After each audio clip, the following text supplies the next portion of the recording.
myself. It eases the frustration knowing that many of our colleagues have great hearts and feel pain for people around the world. I want to thank you, Charlene, for bringing us all together in a safe space. I made a statement the day after the Hamas terrorists cowardly attacked the people of Israel on their holy day. I continue to condemn terrorist attacks and express my sympathy for the people of Israel and our Jewish community that have endured centuries of devastation and destruction at the hands of others. The more I research the history and hear stories and educate myself, I also realize there are many others, including Palestinians, who continue to be victims to these extremists and aggressive acts of war. This isn't a black and white topic with one single right or wrong answer. I also want to extend my sympathies to the people in Palestine that are trapped in their homes, unable to move or seek refuge under their tyrant leaders. Peace in the Middle East is not an unattainable goal. Diplomats and leaders everywhere should not lose sight of peace and nonviolence. So despite all 14 of us that are gathered around this table that want to create change and solve this massive problem, it's outside of our power, and that's frustrating. What I personally have found solace in is listening to the stories from my neighbors, from our employees, from all of you that are here tonight, from the emails that we've received today. And I continue to be in awe of this amazing community that's been built around us. So I just want to thank you all for coming here today, for sharing your words, and I hope you feel that this is a safe space for you.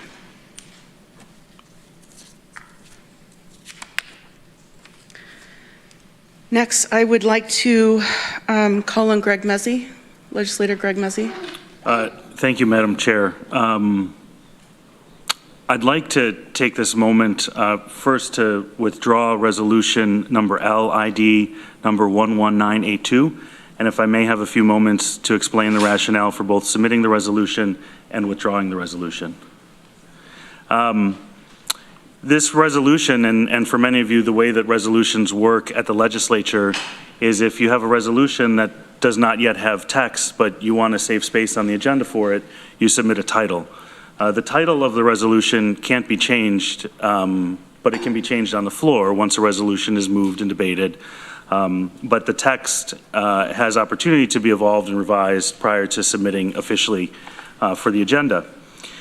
This resolution that I originally submitted was in response to the terrorist attack on October 7th and was to express our support and sympathy for those affected. I realize that over the last several days, this conflict situation, tragedy in the region has evolved and continues to evolve. And the resolution as it's submitted needs to be pulled back, and we need to take a moment to rethink a more nuanced resolution calling for a ceasefire from all sides.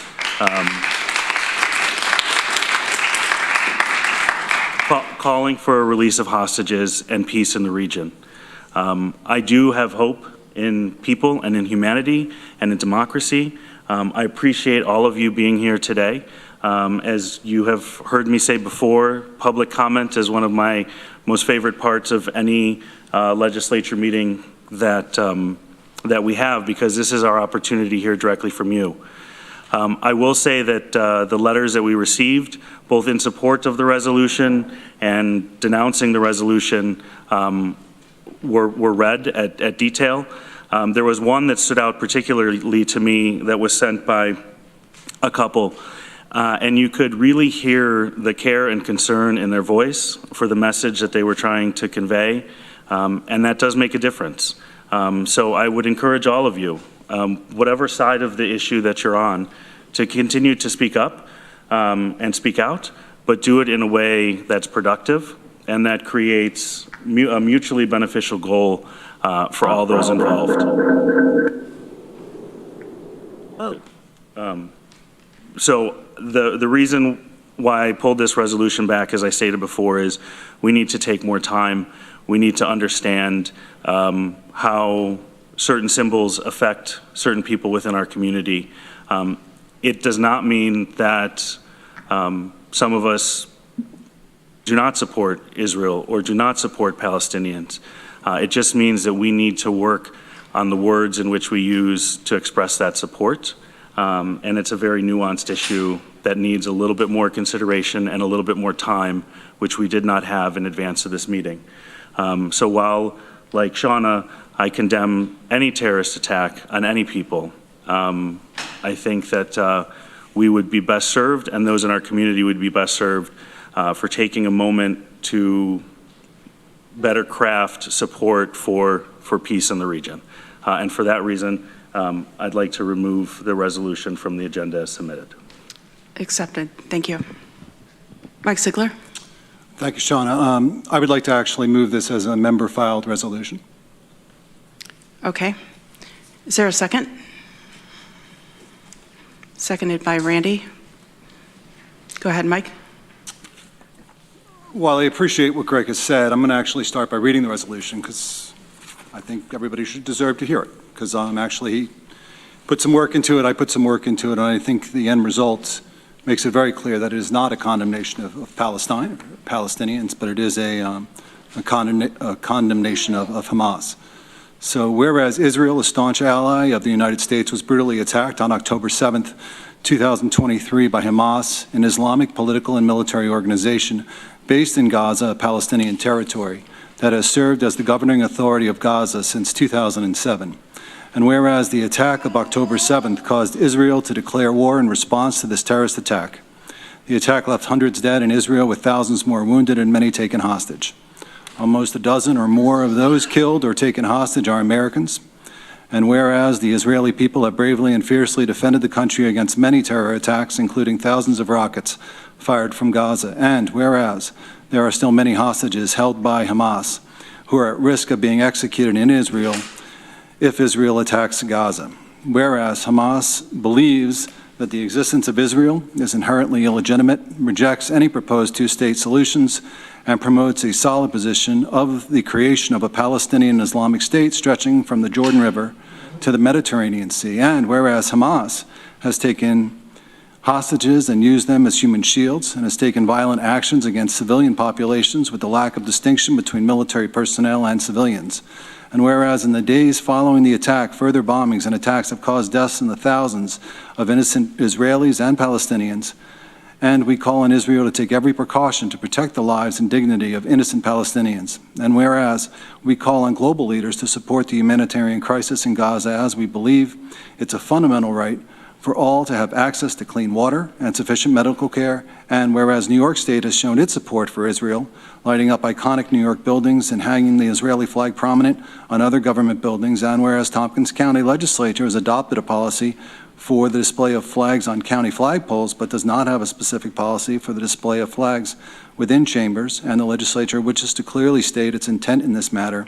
Now, therefore, be it resolved that the Tompkins County Legislature shall display the Israeli flag in its chambers for the next year as a continuing symbol of our support for the people and country of Israel, and shall revisit this issue statement on an annual basis to reaffirm our commitment so long as the conflict continues. So that is the resolution. I think it deserves a vote. I don't find anything objectionable in that. I'm going to be quick with my commentary here. So some of you don't remember this. I do. I remember 9/11 very clearly. I remember getting a phone call from my mother and talking to her and watching the second airplane slam into the tower. And I go back to that because, and if you have a constitution at home that you don't want to hear about violence, or if you have children watching this at home, I would just take a pause, mute this for about, I don't know, a minute. It won't take very long. So I'll give you a second to do that. On 9/11, I remember watching people jump to their lives, because they had no place else to go, jumping out of windows. I remember after the attacks, for days and weeks afterwards, seeing those cars in New Jersey. I was from New Jersey, and I was in the news at the time, and seeing these cars left there, and nobody was ever coming to go pick up those cars. Those people were just gone.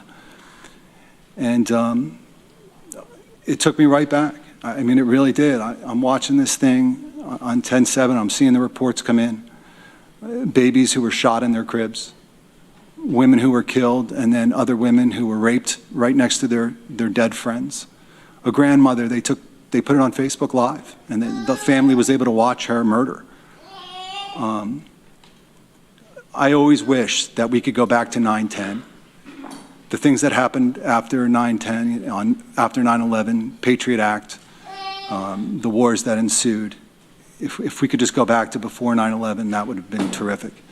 And I wish that here too. I wish that we could go back to 9/6, but that's simply, I don't think, possible. The days of an idea where Hamas will fire a rocket into Israel and kill 2 people, and then Israel responds by maybe firing a missile or killing 20 people as a proportional response.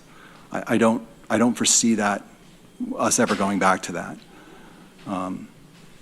Right now, we have 200 hostages being held by Hamas.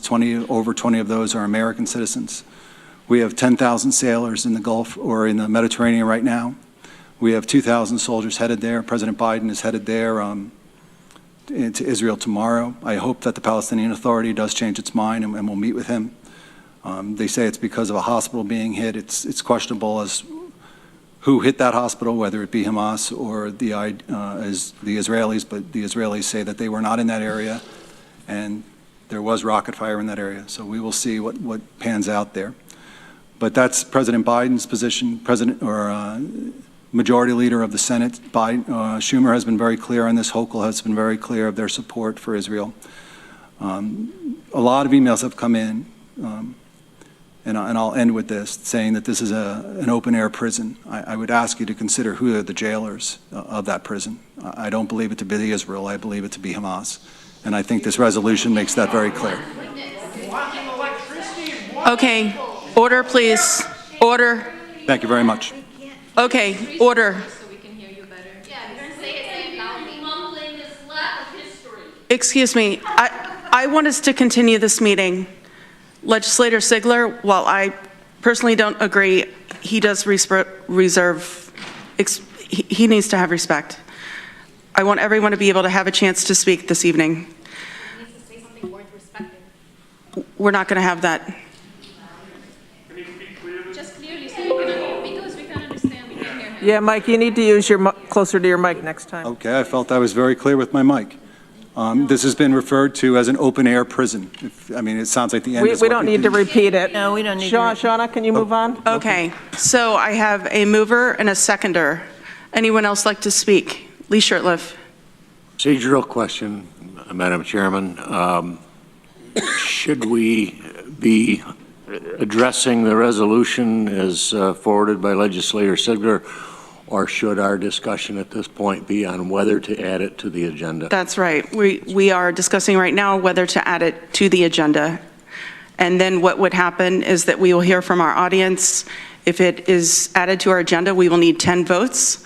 Then we would vote on it, assuming it was added to the agenda. Randy Brown? I second that because I believe everybody has the right to speak and to have their opinion. I'm not going to support the resolution because I don't believe we should have the Ukrainian flag up here, and I don't think we should have the Israeli flag here either. I think that these actions, and we have no control, as Shauna said, over the situation over there. It's been centuries that there's been war in that region, and the people who suffer typically are innocent people. And a small group of typically men convince, their people that other people are evil, and that's not going to work at all. So I'm not going to support this, but I think there should be a safe space, and if people want to say something and have their opinion heard, then they should. Thank you, Randy. Mike Lane? Yeah, I'm not going to support adding this second resolution to the agenda, not because I don't agree with some of the things, not everything that you said, Mike, but Greg started this issue on our agenda with his resolution, and he's asked to withdraw it tonight, citing the need to spend more time thinking about what it should actually say. And I think we should allow Greg to do that. Thank you, Mike. Anyone else? Deborah Dawson? Yeah, thank you. I don't think anyone with any control over this issue gives a hoot what the Tompkins County Legislature thinks. Sorry. I don't think anybody who has any control over this issue cares what the Tompkins County Legislature thinks. We have no control over this. We have really no say in this. We have 14 people who are very likely holding vastly different ideas about the rights and wrongs of this situation, although I imagine that we can all agree that beheading babies and bombing hospitals and raping women and kidnapping grandmothers is... Right, it's just echoing. You're just echoing. Hasn't been verified. Fox, please. Oh my. We're not going to have that. Bring up your source then, if you're so sure about it. We're not going to have that. Or else we're going to break into session and we're not going to have public comment. And this is exactly why we shouldn't be considering this resolution. People are so emotional and invested in their particular viewpoint of this that they can't even allow other people to suggest that one side or the other has done anything wrong. It's not acceptable.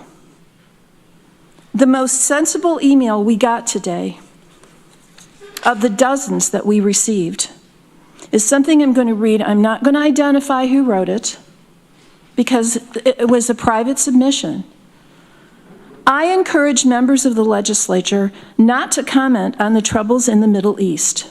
We are all horrified at the attacks by Hamas on Israeli citizens and by the continuing destruction by Israel of so much of Gaza.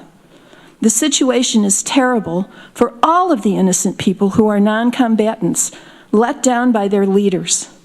Please do not pick sides in this complicated situation, but rather identify shared concerns for peace and encourage diplomacy when possible and protecting non-combatants at all times. Thank you.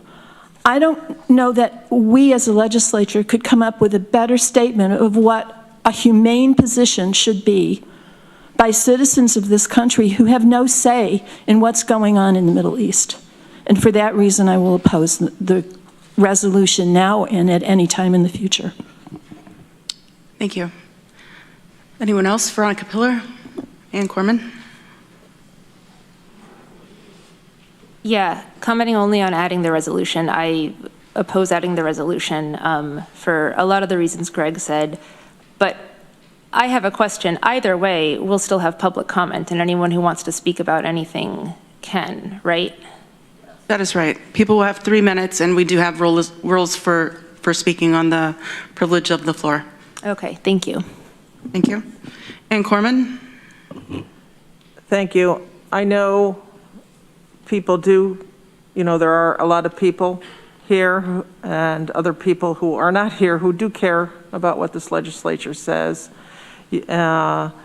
And people do care, at least locally, what this legislature supports. I, for one, stand on the side of love and peace, and I will vote against adding this resolution to our agenda. And I thank everybody for coming today. Thank you. Anyone else? Okay, we're going to do a roll call vote, and this is a vote to add this back to our agenda. Amanda Champion. No. Susan Curry. No. Deborah Dawson. No. Rich John. No. Dan Klein. No. Ann Corman. No. Mike Lane. No. Greg Mezzi. No. Veronica Pillar. No. Lee Shurtleff. Yes. Mike Sigler. Yes. Travis Brooks. No. Randy Brown. No. Shauna Black. No. I have 2 ayes and 12 noes. Motion fails. It will not be added.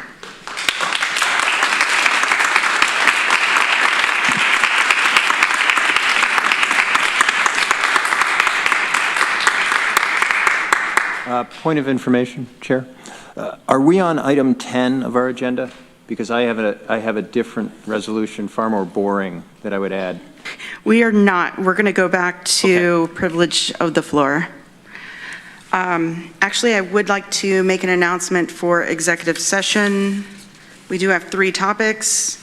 Enter into executive session in accordance with Article 7, Section 105 of the Public Officers Law for the discussion of 2 matters concerning collective negotiations pursuant to Article 14 of the Civil Service Law and the proposed acquisition, sale, or lease of real property of the proposed acquisition of securities or sale or exchange of securities held by such public body, but only when publicity would substantially affect the value thereof.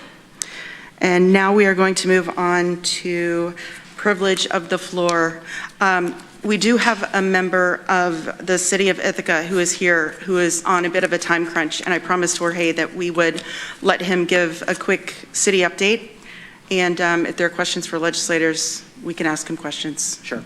Thank you so much up front, Shauna, for respecting my time constraint. I got to get back up the hill to help out some students, but I wanted to give you guys an update as some things had happened with the city. But before I do, speaking just for myself, to Shauna and to Greg, I understand how difficult these situations can be. And as a fellow public servant, I know that it can be challenging to make a statement or to have a stance and to get this input and to reassess. I think you guys are doing great. I think you guys are doing great work, and I appreciate you opening your mind and reflecting and hearing what everyone has to say. Just one elected official to others. But on to my updates. So as you all probably heard, the City of Ithaca approved of its negotiations with Cornell and agreed to the memorandum of understanding that we have now. We will be receiving for the next 21 years, $4 million each year from Cornell University. And an additional amendment that we made to said MOU includes the modification of Clause 6, which would give Cornell, Freudian slip there, give the City of Ithaca the ability to, pursue legislative action in terms of changing or reassessing Cornell's tax-exempt status throughout New York State. So we're looking forward to seeing how things unfold. We're in the midst of our budget season right now, and that was a big determining factor for a lot of folks' feelings about the budget this year. And so we're hoping to conclude our budget session, hopefully uneventfully, now with this MOU finalized. Another great update that we can say is that the City of Ithaca has finalized all of its contracts with its organized public sector. And so all of the different bargaining units in fire, police, DPW, confidentials, they all have bargained labor contracts, and many of them have in their press releases, many of them had, if not all of them, had overwhelming majority support for the contract. So the workers were in support of these contracts that they bargained with the city. Many of them in their press release have said things along the lines of these being historic contracts. They're looking forward to continuing good relations with the city. As you all know, last year we heard a big turnout from our public sector workers about the state of organized labor and their relationship with the city. And I'm hoping that this is the beginning, first chapter of healthy and continued good relationships with the city and our public sector. Other updates that I have, as some of you know, Mike and Shauna, we met as part of a working group across agencies and across sectors to deal with the issues of homeless encampments and our unhoused populations here in the City of Ithaca and Tompkins County. We're going to continue meeting. I'm looking forward to being a part of that group and working with you all to work on short-term solutions for helping and addressing the needs of our unhoused neighbors in the short term and securing permanent supportive housing for them in the long term as well, and meeting the homelessness crisis that we are experiencing is happening nationwide, but experiencing here in our county. I'm a lot more optimistic about our ability to accomplish this, this task in front of us because we are working together in the same room on the same page. We're going to have a lot of conversations. We may not always agree on everything, but I am looking forward to working with you all about that. And lastly, we are underway in our budget process. Common Council will be meeting again later this week to talk about things like DPW, engineering, and capital projects, and we are set to have a final vote on our budget November 1st. And so things are underway in the city, and I'm happy to take any questions before I have to go. Thank you. Any questions for Jorge? Okay, thank you very much for making time for us this evening. Thank you for having me. Okay, now it's the time that we are going to move on to our privilege of the floor for our public. And I want to be very upfront about what our rules are going to be this evening. I know that we have people on both sides of the debate, and we have to have respect for each other. With my kids, I have a one strike, you're out rule. And that's kind of what I'm going to do here tonight. If I hear people banter during someone else's speech, I'm going to ask you to leave, because we're going to respect each other in these chambers tonight. Okay. Now for the rules for speaking under the privilege of the floor. Number 1, I agree to a 3-minute time limit. Number 2, I agree not to raise my voice. Number 3, I agree not to use lewd, obscene, profane, slanderous, or libelous language or speak or act in a manner that would tend to incite a breach of the peace. Number 4, I agree not to speak about county personnel issues. Personnel matters include comments about the job performance, either positive or negative, of named county employees other than elected officials. Number 5, after 3 minutes, I agree to leave the microphone and yield the floor. Transferring time to another person is not permitted. And number 6, I agree that if I cause a disruption and am asked to leave, I will leave the chambers. Our first speaker this evening is Sarah Gunther.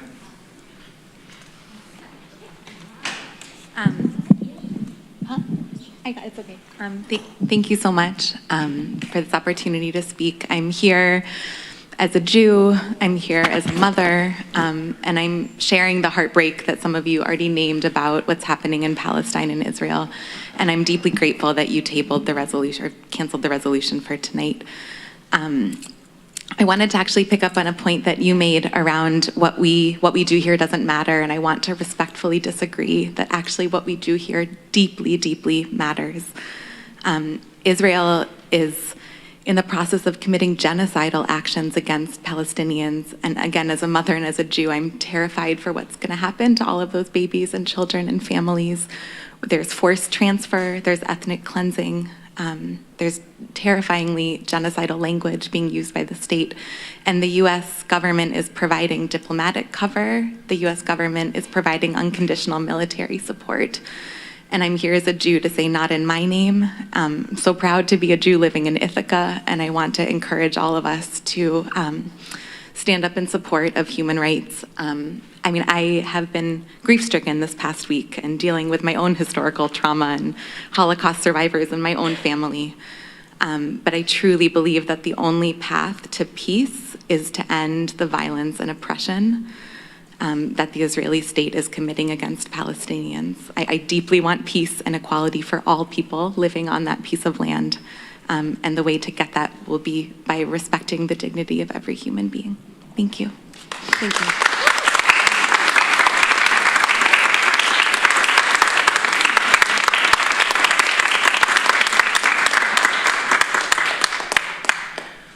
Okay, so one other thing I'm going to have to ask. I know I've asked a lot tonight, but one more thing is that we hold our applause, because I have probably 50 people that have signed up to speak, and I'm totally happy to go through all 50.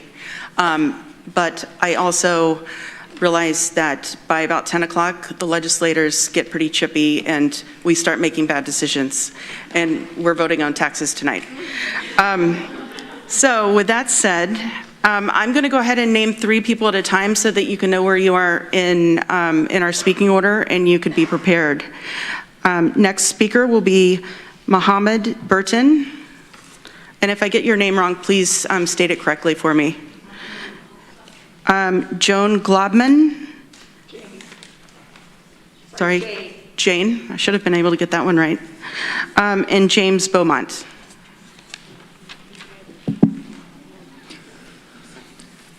Thank you. My name is Mahmoud Burton. I'm a member and representative of the Muslim community here in Tompkins County. and happy to be with you this evening.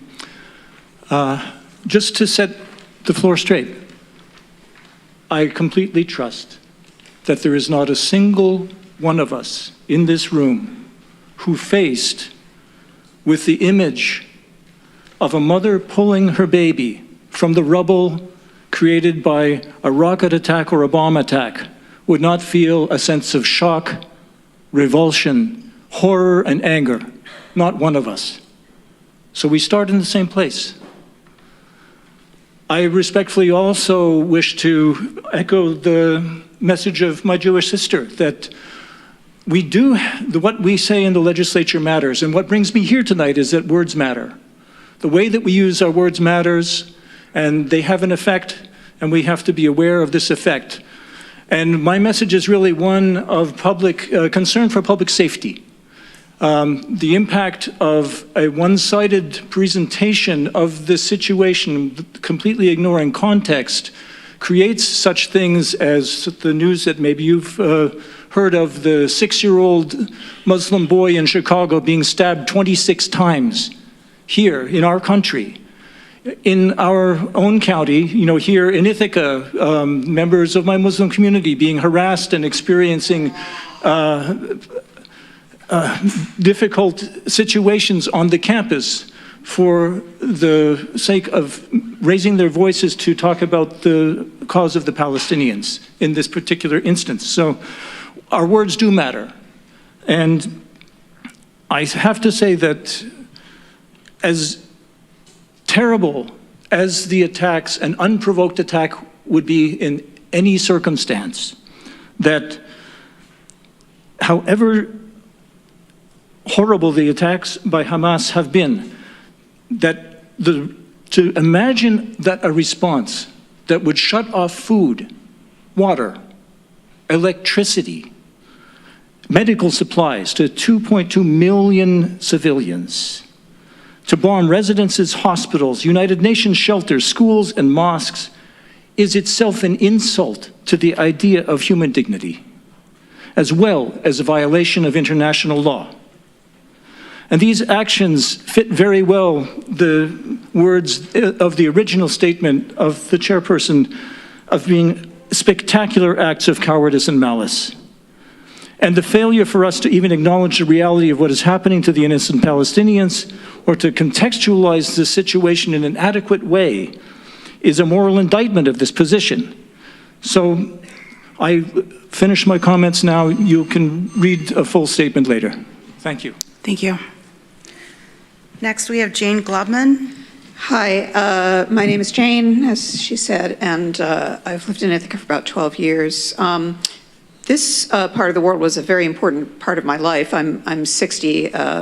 My father grew up in Jerusalem. He was originally from Petah Tikva. All of my great-great-grandparents were among the earliest of the modern Jewish settlers in Palestine in the 1860s. And my father left in 1947, and in 1948, he came to America to get a PhD and become a professor, and his brother, who had saved the money for him to come, was killed the next year in 1948 in the first war, which is known as the Israeli War of Independence, and known by Palestinians for the Nakba, the expulsion of about 750,000 people. I am an anti-Zionist. I have lived in Israel. I did when I was young in the 80s. And I was always troubled, even as a child, by the fact that, I had grown up in the United States, and I was brought up to believe that colonization was wrong, that indigenous people had, deserved rights and respect like anybody else, and that I didn't understand how a religious, my father's family were all Orthodox, but my father wasn't religious. And so I was very confused by this contradiction, and I think a lot of people are very confused with respect to Israel because we know about the Holocaust, and in fact, I've only relatively late in life realized that my father was, in a sense, indirectly a Holocaust survivor. The Nazis were extremely close to the settlement, the Jewish settlement in Palestine. And if for example, the British had lost the Battle of El Alamein in Egypt, the Nazis would have overrun the Jewish settlement and liquidated everybody there. And of course, there were many members of the extended family who were killed in the Holocaust.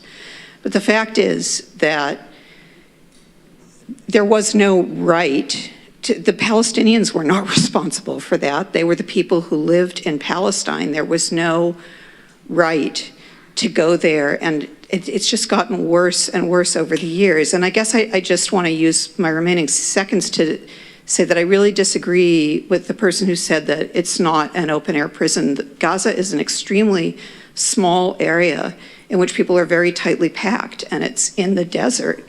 And when they have no electricity, they cannot desalinate or purify water. There's nothing for anyone to drink. From the moment that those measures were declared, it was clear that what was intended was a genocide. And genocide, the idea that the Jews would be responsible, would be the leading genocidal force in the world, it's almost unimaginable after what happened in the 1940s, but it's what's happening today. So thank you for considering. Thank you. Next is James Beaumont, and then I will have Janice Kelly, Teresa Altz, and Russell El Sayas. Hi, my name is James. I had come to talk to the legislature about developmental disabilities housing situation in Tompkins County, but given the other important topics today, I'll come back another time and yield my time to other people talking about these important topics. Thank you. Thank you. Janice Kelly, Teresa Altz, and Russell El Sayas. Am I good? Thank you for the chance to speak about this. I'm going to speak less sort of dogmatically and more, I think, from the heart. I think it's important to be very clear and avoid making false equivalences in this situation between Israel and Hamas.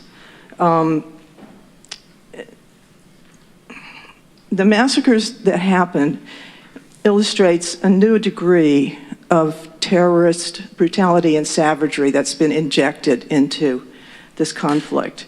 The intentional and open murder of civilians, particularly including women, children, and babies, in an attempt to achieve a political goal is something new.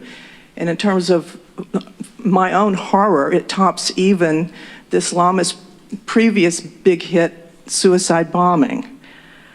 I mean, even the Nazis knew that what they were doing was wrong and hid it. Hamas live streams it and brags about it.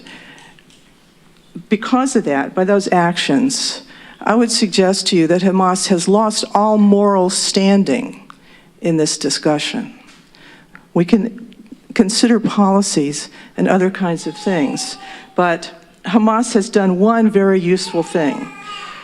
The jubilation and approval of Hamas's savagery from many allegedly progressive leftists in this country and in Europe has ripped away the mask of compassionate anti-Zionism to a very large degree. And underneath that mask is the very ancient face of Jew hatred.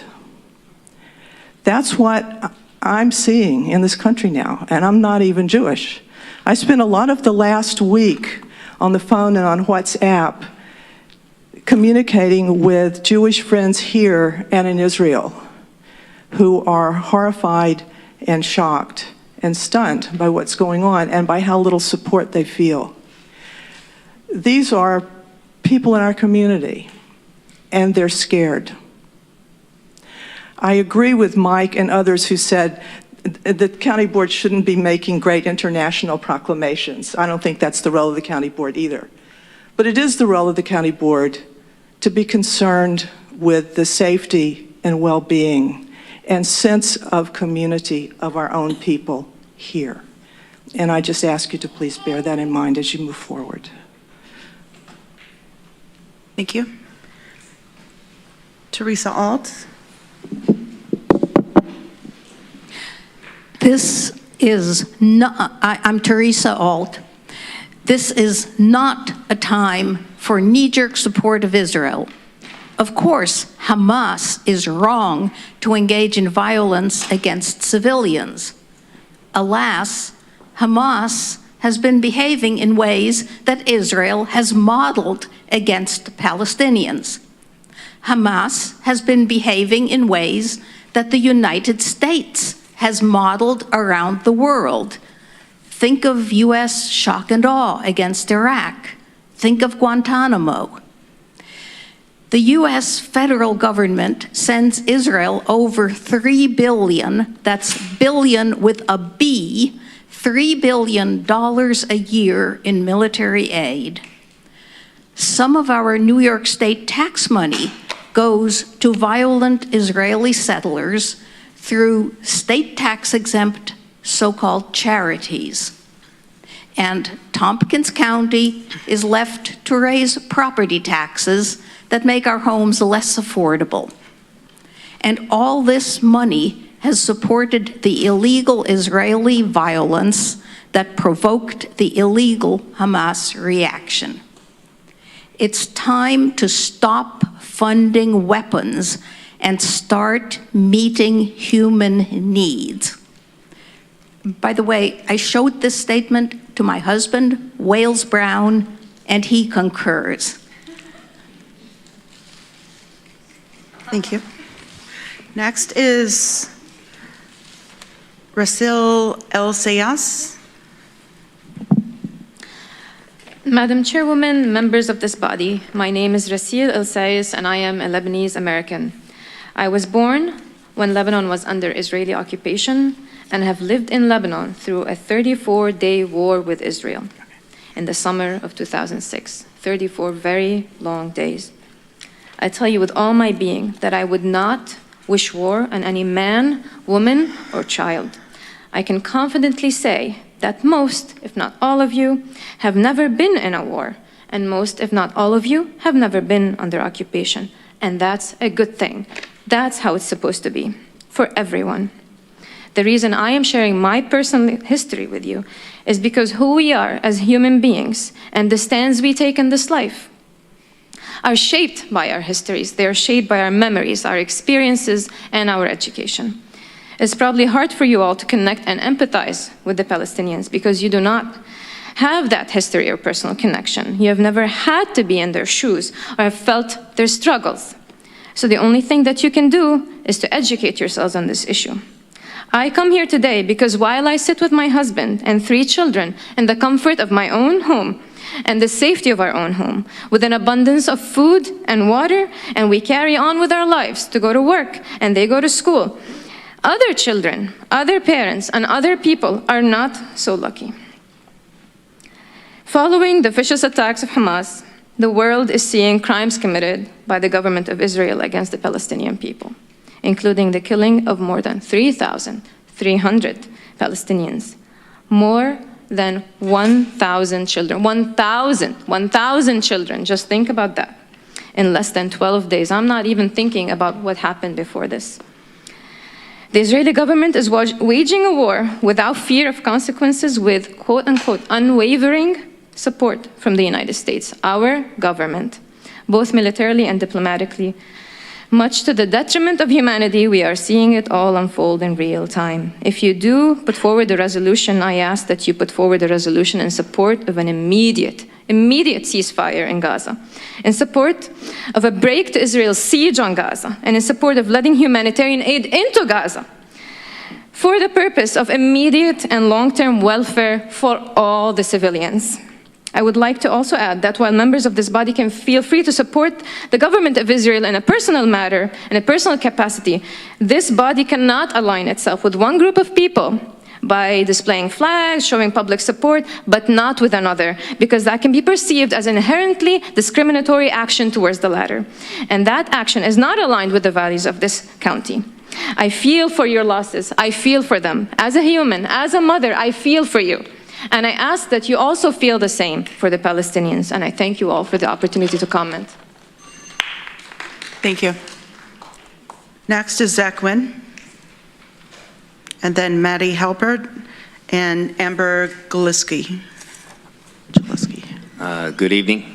I forwarded pictures of the bike camp, as I call it, in the green zone behind Walmart that were taken this afternoon. The camp is still flying a Confederate flag and is still adorned with numerous swastikas. It is also the site of dozens of stolen and chopped bicycles.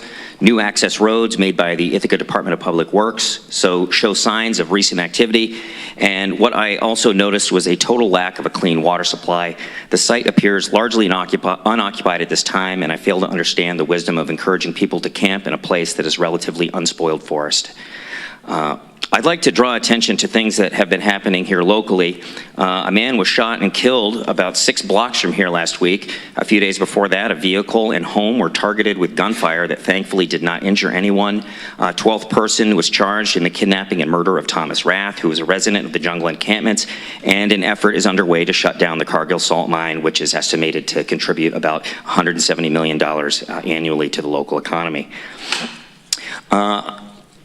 At the risk of sounding hyperbolic, I believe an open-air prison and concentration camp for the homeless is being constructed right here in the city of Ithaca. Discussion of hyperpolarizing issues like the war in the Middle East are not a worthwhile use of this body's limited time and resources. Please focus on addressing local issues and not popular causes of the day. People are dying right here in town. And regarding the controversy surrounding statements made by Cornell professor Russell Rickford at a rally on the Commons last Sunday, I'd like it to be understood that free speech is core to the American way of life, and it is precisely the kind of controversial speech engaged in by Mr. Rickford that the First Amendment was designed to protect. I personally find it unfortunate that Mr. Rickford's speech produced more outrage than his participation in illegal roadblocks and the praising of such activity dating back to at least 2015. Lastly, I understand the continuity of care plan is to come before the legislature, and I encourage the legislature to reject it. The core of the plan is a housing-first approach that is certain to inspire further preventable deaths by overdoses in what is called supportive housing. Perhaps the county health department can shed light on where the overdose deaths are clustered. A treatment-first model should be pursued if the goal is to save lives. I yield the remainder of my time. Thank you. Thank you. Maddie Halpert.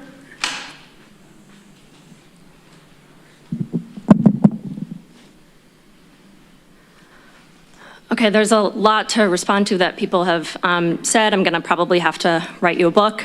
My name is Maddie, and I am a self-loving, humanity-loving Jewish person who grew up in Ithaca, and I now live in Danby. So I love your sign here that says someone should do something on your desk. Appreciate that.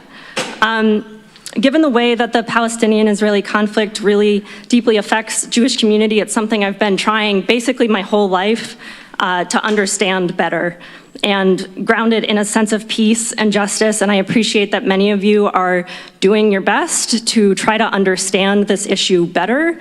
I'm still open to supporting you if you are open to being in conversation around that. And I think that where some of what you've been coming from is, I see in it you're trying to express a care for safety of people, particularly safety of Jewish people in the resolution that was originally proposed. And I want to say that Jews will not be safe as long as the world continues to accept and justify genocide. No one will be safe.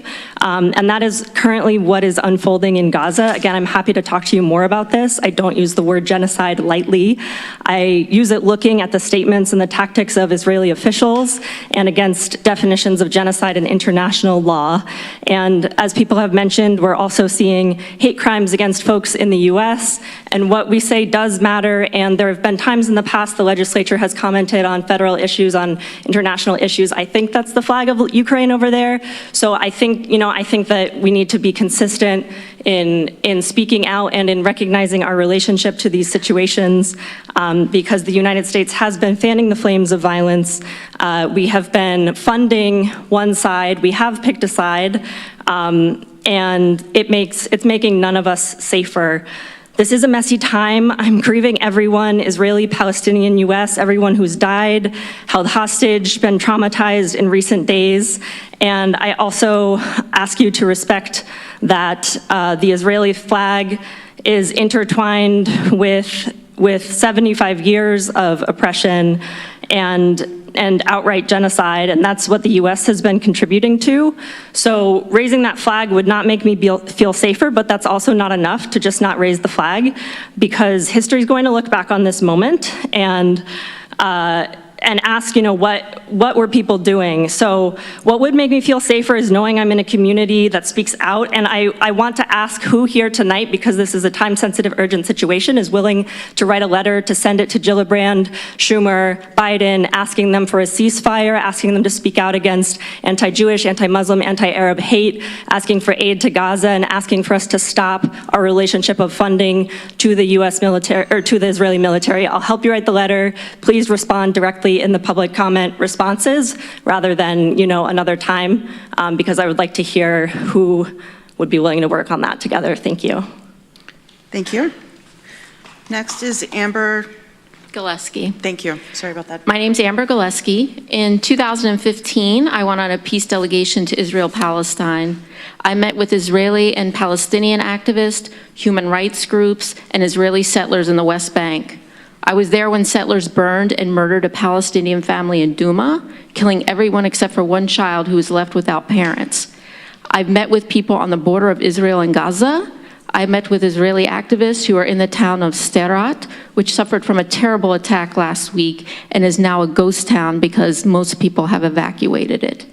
The Israelis I met there wanted to be friends with their neighbors, and the government just wouldn't allow it. I do not want to see any civilians murdered, whether it's in Gaza, the West Bank, or in Israel, but I also see the severe imbalance of treatment and power. One force is the occupiers, the oppressors, and the others are the oppressed. The way Palestinians were treated from what I saw was blatantly racist. There was no trying to hide the racism. In Hebron, I observed Palestinians being treated the way black people were treated in the United States in the 1950s during the Jim Crow era. Palestinians were not allowed to drive on certain roads or walk down certain sidewalks or be in certain places simply for being Palestinian. I don't condone the murder of any civilians anywhere and for innocent people to get caught up in these power plays, but let's make no mistake about it. Hamas would not exist if it were not for the occupation. Even if Hamas did not exist, Palestinians would still be brutalized. They're brutalized in Gaza and in the West Bank, which is not controlled by Hamas. And to equate all Palestinians with one group, which Israel helped to create, is a very racist assumption, that this represents all Palestinians. No matter how Palestinians have tried to fight against their oppression, peaceful protests, boycotts, divestment, sanctions, or with violence, it doesn't matter. They are brutalized no matter what form of resistance they take. And what do people expect them to do after decades of being colonized, dehumanized, and ethically cleansed? This is not a religious war. This is not a conflict. This is about colonizers and the colonized. This is about ethnic cleansing. Major human rights organizations such as Human Rights Watch, Amnesty International, and B'Tselem, the largest human rights organization in Israel, sees it for what it is, apartheid. This is genocide. US tax dollars support the Israeli military. I don't want my tax dollars supporting this. We need to remove US aid to Israel and demand a ceasefire. I don't want to see our progressive counties support apartheid and genocide by flying the Israeli flag in the chambers. If one has the power to control their enemies' food, water, and energy, and attack them at any time at their leisure, they are the oppressors. Over half of Gaza's population are children. Israel is carpet bombing Gaza. They just bombed a major hospital in Gaza City today with the death toll estimated 500. And we are sitting here trying to justify flying the Israeli flag and unconditional support for Israel. We must condemn these attacks. We must stand with the oppressed. We must help to free Palestine.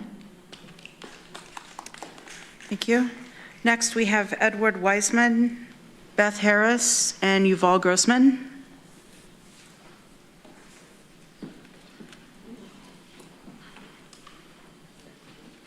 Yeah, I come in support of this resolution, and everybody who's paid attention to the news knows of the horrific events that transpired on October 7th in southern Israel.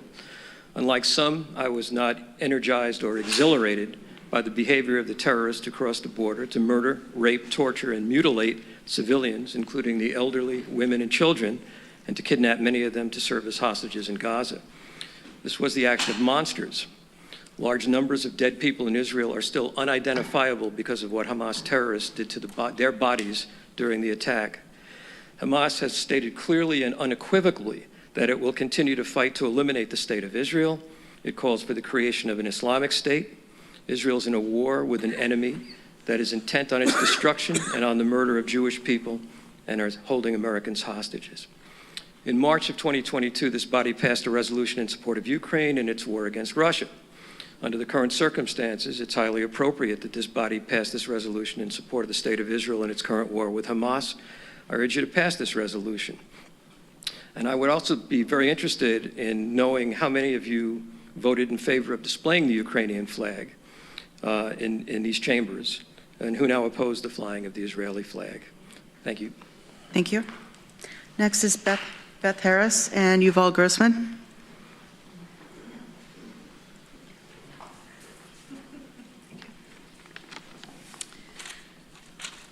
I am a Jewish constituent of the Tompkins County Legislature. Okay. And I believe in universal human rights. When Shauna Black issued her one-sided statement showing our loyalty to Israel as a county, it was extremely painful to me because both it lacked context and also it created an invisibility of the Palestinians, Muslims, and Arabs in this city and left them, vulnerable to attack in multiple ways. And I think it also opened the opportunity for another legislator to write this resolution that concluded with raising the Israeli flag at a time of genocide. It's just horrifying. At the end, he said that we should keep the flag as long as the conflict continues. So far, what Misi calls the conflict has continued for 75 years, since Israel was declared a state on Palestinian land. The only way to end the conflict is to return the stolen land and create a political system of governance where the Palestinians can have full civil and political rights. As it stands now, the Palestinians in Gaza and the West Bank are living under Israel's military rule. At the moment we speak, the Palestinians' military rulers are carrying out a genocide. They're attempting to annihilate or expel the entire Palestinian population. They've cut off access to water, food, electricity, and killed over 3,000 men, women, and children. Most of those killed were bombed while they were asleep in their beds in multi-story apartment buildings. The morgues in the hospital are so full that in some hospitals, they have to place the bodies in stacks in the hallways. In the midst of this carnage, Israel's rulers have ordered more than 1 million Palestinians to migrate from the northern half of the country to the south. This is in a completely devastated country. Imagine these hospitals with people stacked in the halls. The whole world is watching as the US government is supporting this genocide, and we need to take a stand against our military support for the genocide, and our county should not be on the wrong side. Thank you. Yuval Grossman, Ariel Johnson, and Thomas Dolan. So my name is Yuval Grossman. I'm a dual citizen of Israel and US. I grew up in Israel and I moved to Ithaca in 2007. This period is one of the worst in my life. It reminded me the day that my father was killed in the war. I was 5 years old. I do remember it so vividly. It reminded me of my friend, Ronit Zarankin, who was living 2 houses down the street, where Palestinian terrorists came to my street, came to her house. She was second grader, and they killed her. And I saw the blood. That reminds me, when I see all this blood of my friends just down the road. Okay. I'm sorry, it's very personal. Previous said that many of us never been in a war. I was. I saw it all very first-handed.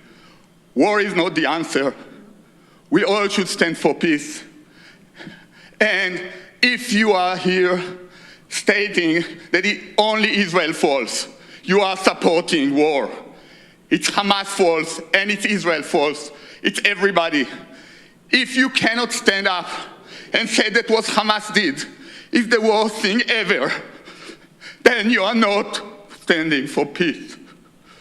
It's very personal for me, and I'm sorry if my voice is not standing to where I want it to be. It's not Jewish versus Arabs. It's not Israeli versus Palestinian, okay? So many Palestinian friends of mine. My friend from Nazareth, when I talked to him, what he said, I'm so ashamed that they did as if they did it for me. They didn't. They don't represent me, okay? And I do know so many of you, and here I'd be happy to talk in Arabic to all of you, okay? This is not the answer. Stop blaming us. Let's work for peace. It's not Israel versus the Palestinian. It's Hamas versus other bad people. So I'm very disappointed that this body could not say the trivial thing, that what Hamas did is awful. You should have stand up and said, this is really bad. And I really thank those of you who actually did stand for us and stand for peace. Thank you. Thank you.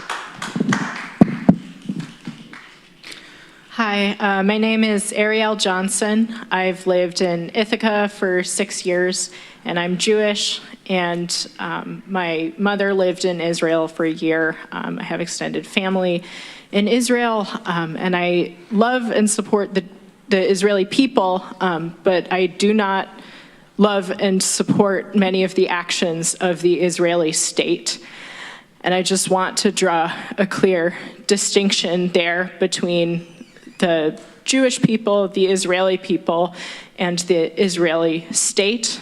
And I think that to put the flag of the Israeli state in this chamber is very different than supporting Israeli and Jewish people. So I would say if you're going to have any resolution here, I would want one that is centered on the innocent people who are caught in this conflict, and that calls for an immediate ceasefire and for humanitarian aid to be available to those in the conflict. Thank you. Thank you. Thomas Dolan. Hello. For context, because it seems as though many here have only been paying attention to this conflict for the last week, but as many others have said, this has been going on for 75 years. But even in recent history, in 2018, Palestinians had a peaceful protest in Gaza. They peacefully marched to the wall because they do live in an open-air prison. And what happened? Israeli snipers and IDF shot at them, wounding 8,000 and killing 200. Before this conflict started this year, over 200 Palestinians were already killed, many of them unarmed and many of them children. So I disagree that this body can't do anything because, as many others have said, our tax dollars are going to directly fund this genocide and ethnic cleansing. Janet Yellen, just today, said that, we can support 2 wars. We can continue giving billions to Ukraine, and now we can give even more money to Israel. The most destructive and powerful military in the world is directly aiding and abetting ethnic cleansing and genocide. Within this past week, more bombs have been dropped on Gaza than the United States did in 1 year during Afghanistan. I was very young during that conflict. I was only 6 years old during the Iraq War, but I'm sure that many people recognize the rhetoric, the Islamophobia that I have seen over this past week is just incredible. And what this body can do is unequivocally say, end the ceasefire, end the Israeli occupation, and end U.S. military aid to Israel. I yield my time. Thank you. Rabbi Shifra Tobakman, Andrew Curtis, and Mona Solzman. My name is Rabbi Shifra Tobakman. I live in Dryden.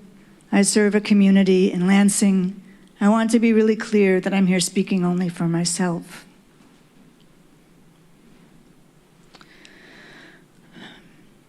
The truth is that my feelings and my beliefs about this particular conflict are so complicated, are so big, that the ways that I'm feeling this, like so many people, and particularly so many Jews of every political persuasion, are enormous and hard to describe.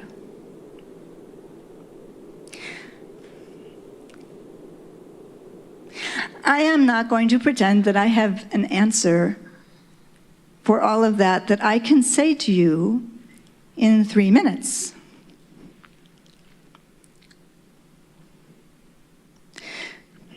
But I do want to say this.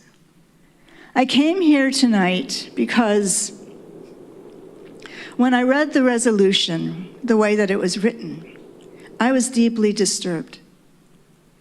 And the reason that I was so deeply disturbed is because I felt that it wasn't about supporting all of the people of Tompkins County. I felt that in a time such as this, when the likelihood, the risk, the increased risk of both Islamophobic and anti-Semitic acts of violence in the U.S. are heightened, that what we need, what I want from my county legislature, is not to take a side, put up a flag, but rather to, if anything, make a compassionate statement on behalf of all involved, and make a compassionate statement on behalf of all of the residents of this county, and not put up a flag. Because it is too easily conflated, a flag. It is too easily conflated with however people feel about that flag and that issue, and in particular this one. So I'm very grateful that you pulled the resolution, at least for now, to think more carefully. And I'm grateful that the majority of people on this council did choose to do that tonight. So thank you for that. May peace prevail. Thank you.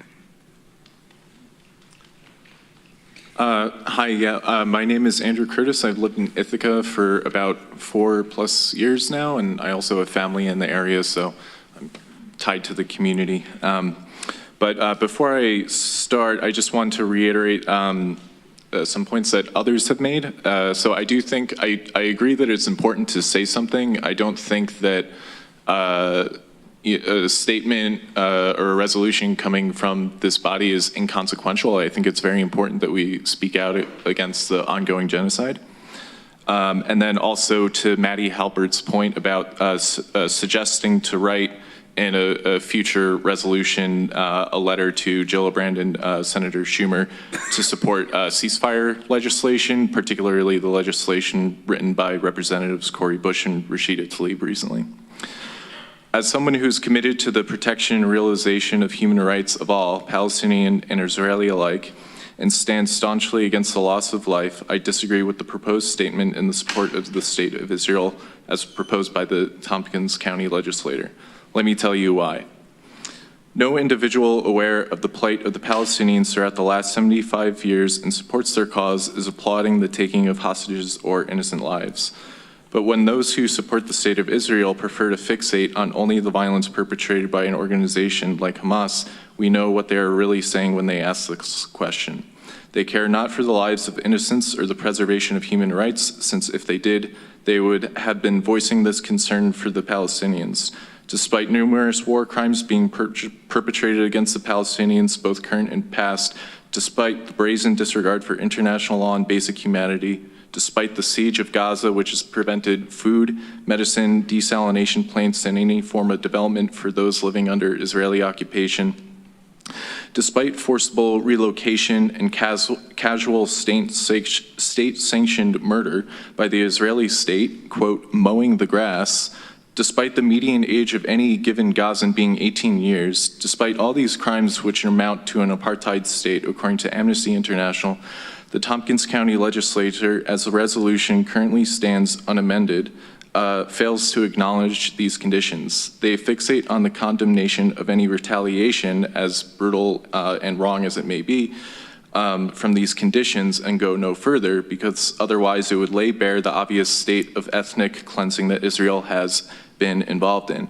It also strategically shifts the moral onus exclusively on those who have been brutalized and occupied for almost a century and pins the conversation towards a situation in which the lives of Palestinians are ignored. I'm under no illusions about the various political persuasions that make up the county legislature, and I know that many of you vehemently disagree with many of the things I've said. But just really briefly, some concrete things that I would suggest moving forward is do not raise the Israeli flag, and to include language that explains the critical context needed for people to truly understand the situation. And then lastly, and I think this is something that we can all agree with, to include language to have an immediate ceasefire and stop all violence. Thank you. Thank you.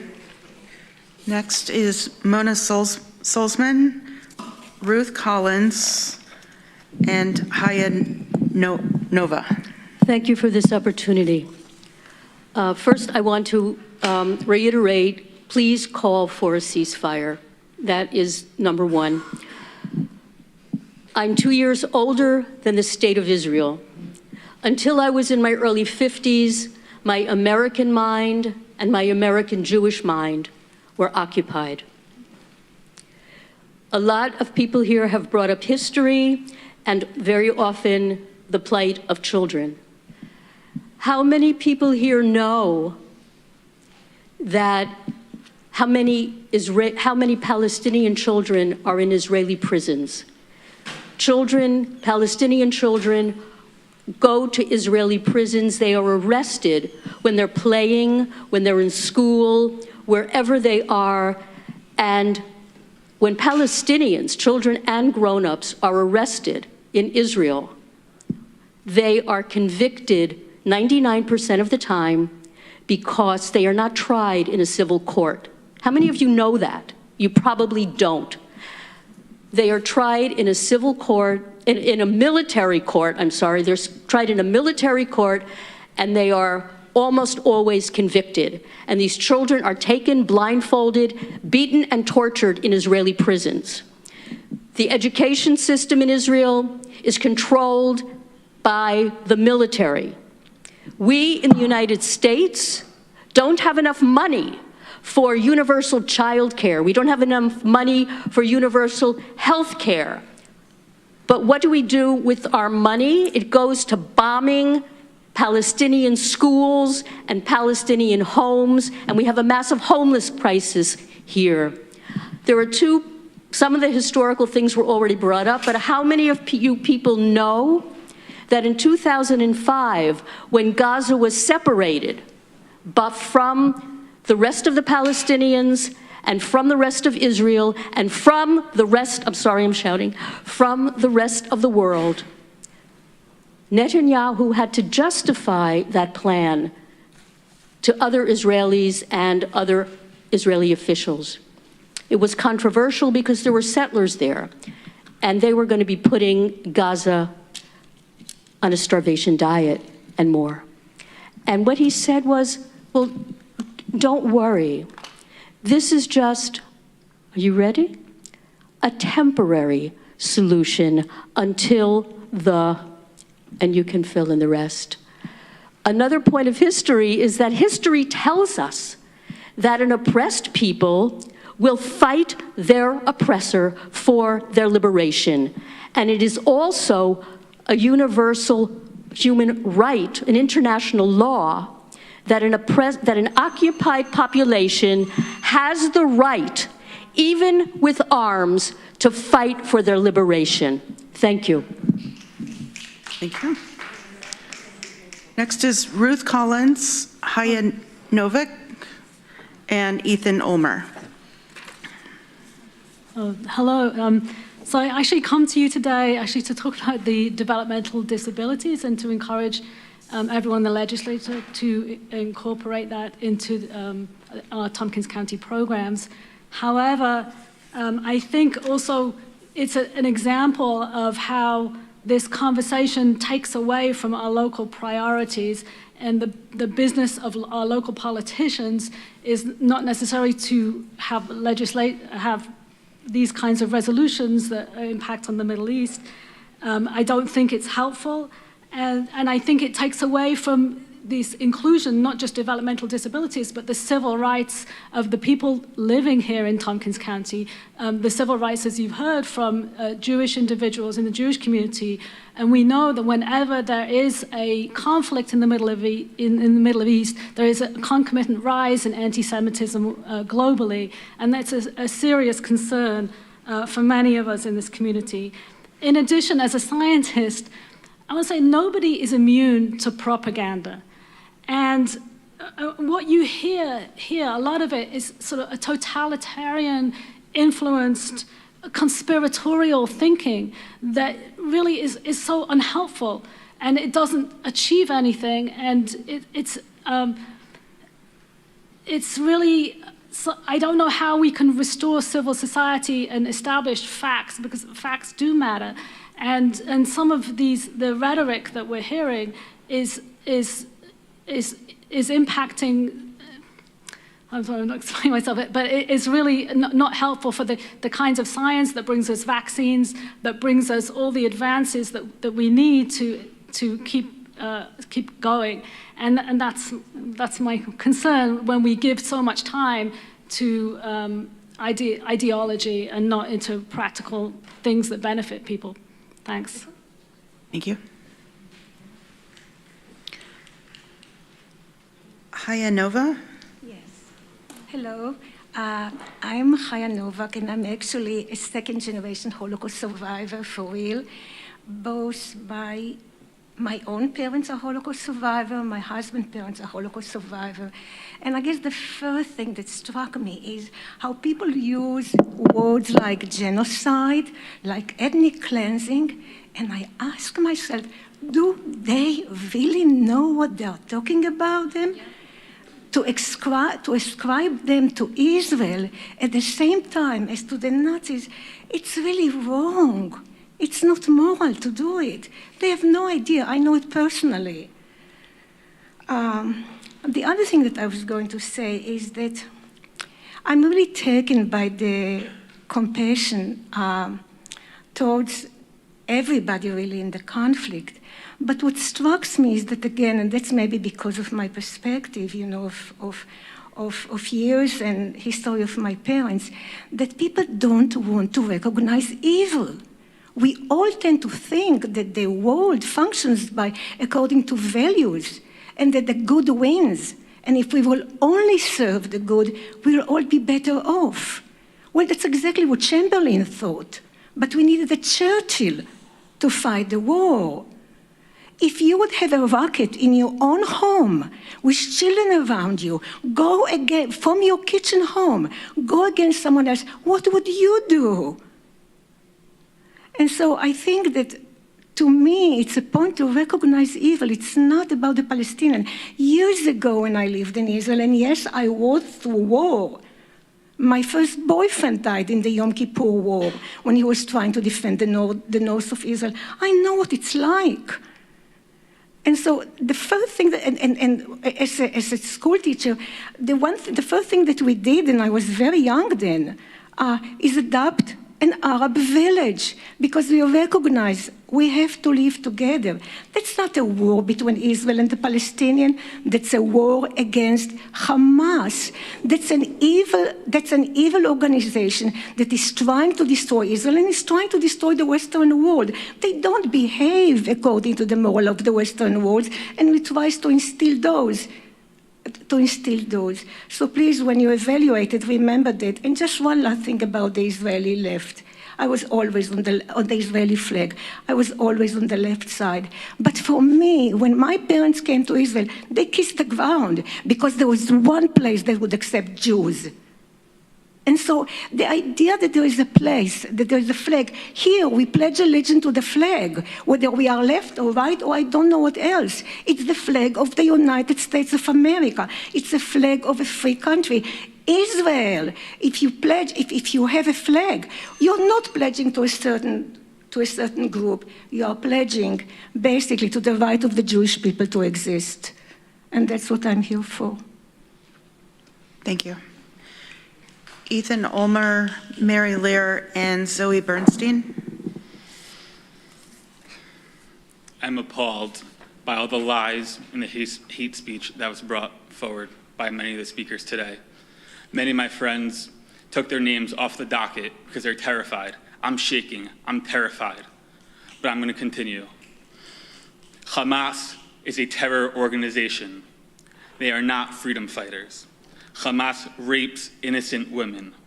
Hamas indiscriminately murders hundreds of innocent civilians. Hamas burns down homes while families are trying to hide from them. Hamas kidnaps babies from their parents and holds them hostage. Has it been verified? Yes, it has. Look at the pictures. Watch the videos.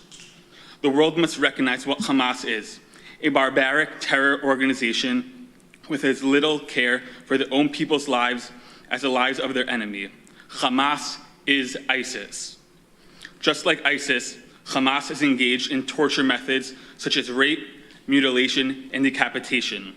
Just like ISIS, Hamas has engaged in psychological warfare by recording and spreading their massacres on social media. Hamas terrorists even went as far as recording themselves murdering a woman on her phone and posting it on her Facebook wall. Has it been verified? Yes, it has. Watch the videos. It is sickening. Watch the GoPros of the terrorists who shot elderly people in their communities. Holocaust survivors as well, yes. Make no mistake, Hamas is not a group of freedom fighters. Hamas is a group of bloodthirsty terrorists with no regard for human life. This is also not about both sides. Every single life that has been lost is the fault of Hamas. Israel does its very best to protect the lives of every civilian. You can keep on laughing, keep on sneering. What is a human rights violation is hiding behind hospitals, schools, and residential buildings, including bombing a hospital that was just confirmed by an Al Jazeera video that was done by Islamic Jihad, not by an Israeli airstrike. It will be confirmed. It is confirmed. That is Hamas. That is who you're supporting. Thank you for your time. Thank you. Mary Lear, Zoe Bernstein, and Marianne Grady-Flores. Good evening. I'm a very shy person. This is the first time I've ever spoken in public.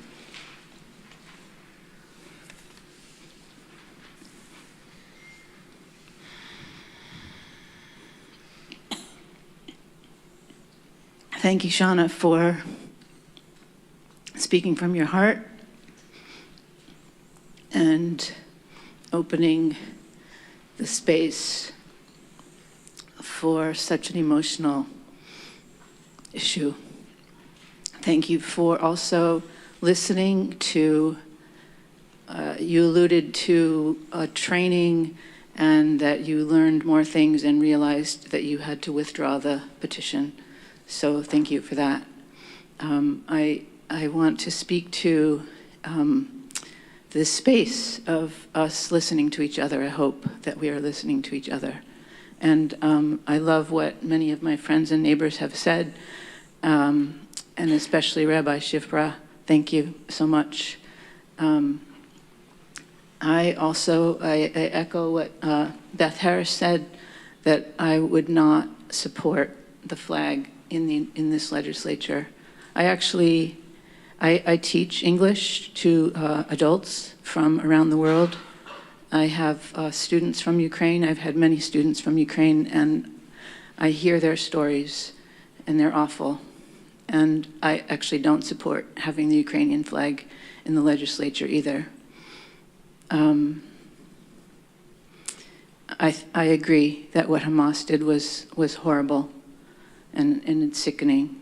And what I hear, and I have been to Israel and Palestine, what I hear is that both sides want to feel safe. I know Haya, and thank you for speaking, Haya. You said it's about where can Jews be safe. That was spoken by Maddie also. And Arabs and Palestinians also want to be safe, as we all do. The United States is spending a lot of money supporting Israel. Those are our taxes.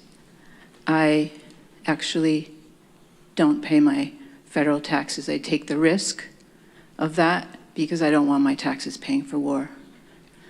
And I encourage other people to look into that if you don't want your taxes paying for war. That's it. Thank you very much. Thank you for your service. Thank you.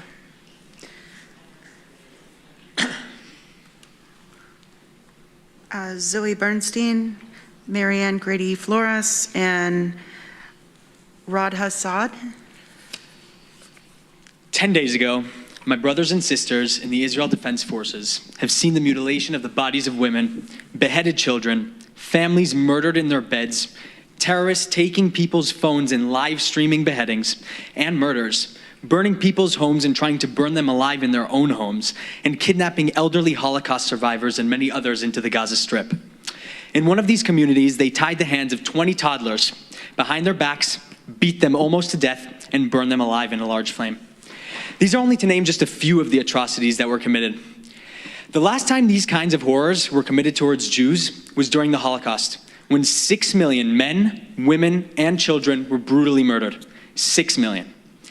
80 years ago, Hitler and the Nazis stood before the world and accused the Jews of being the root of the cause of the world problems.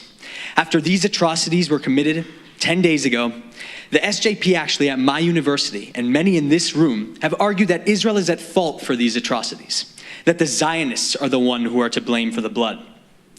They hold the Israeli state accountable for these atrocities. These were heartless, barbaric, disgusting, and inhumane attacks on innocent civilians. There is no justification for the outright murder of innocent civilians. These were not casualties of war. These were not casualties of a response to unprovoked violence. When the IDF responds to acts of terror such as these, it makes sure to avoid the killing of innocent civilians as much as possible. They drop leaflets, they warn civilians to move in order to not harm them. Sadly, it cannot always be avoided, and I acknowledge that. The other side made killing civilians its priority. This was a pogrom, an act of genocide. This resolution is in support of an ally, a state which has showed efforts for peace and reconciliation. The other side has not. Do any of you know what genocide means? Here's the definition. It is the deliberate killing of a large number of people from a particular nation or ethnic group with the aim of destroying that nation or group. Hamas, in its very charter, champions just that against Jews. The Palestinians in the Strip celebrated the acts of Hamas on video, confirmed. What more unequivocal support of terror is there? I stand here with my Jewish brothers and sisters in a state of despair. The sentiments of 1933 are ringing in our ears once again today. The fact that we Jews have suffered the greatest loss of civilian life that our people has had since the gas chambers and concentration camps of Europe, and there is a backlash against support for us, is just outright scary. By attributing the blame after such an act of terror to the Jewish state and not condemning these acts forcefully and unequivocally, you are justifying the murder of Jews. All who do this are complacent in the justification of terror, anti-Zionism, anti-Semitism, and Jew hatred. No human should ever stand for this. Just last week, Hamas leaders have called for a day of jihad against Jews. NYC was on terror watch as the threats were deemed real and legitimate. Just as a point of order, right, you guys all went above, so stop. You have 10 seconds, please. You stand here and justify the murder of Jews and condone violence in the name of the Palestinian movement. You think you can hide behind it to mask your anti-Semitism. You can't. Anyone who hears your words knows where it stems from. Just because some Jews have fallen for propaganda and lies doesn't justify your position.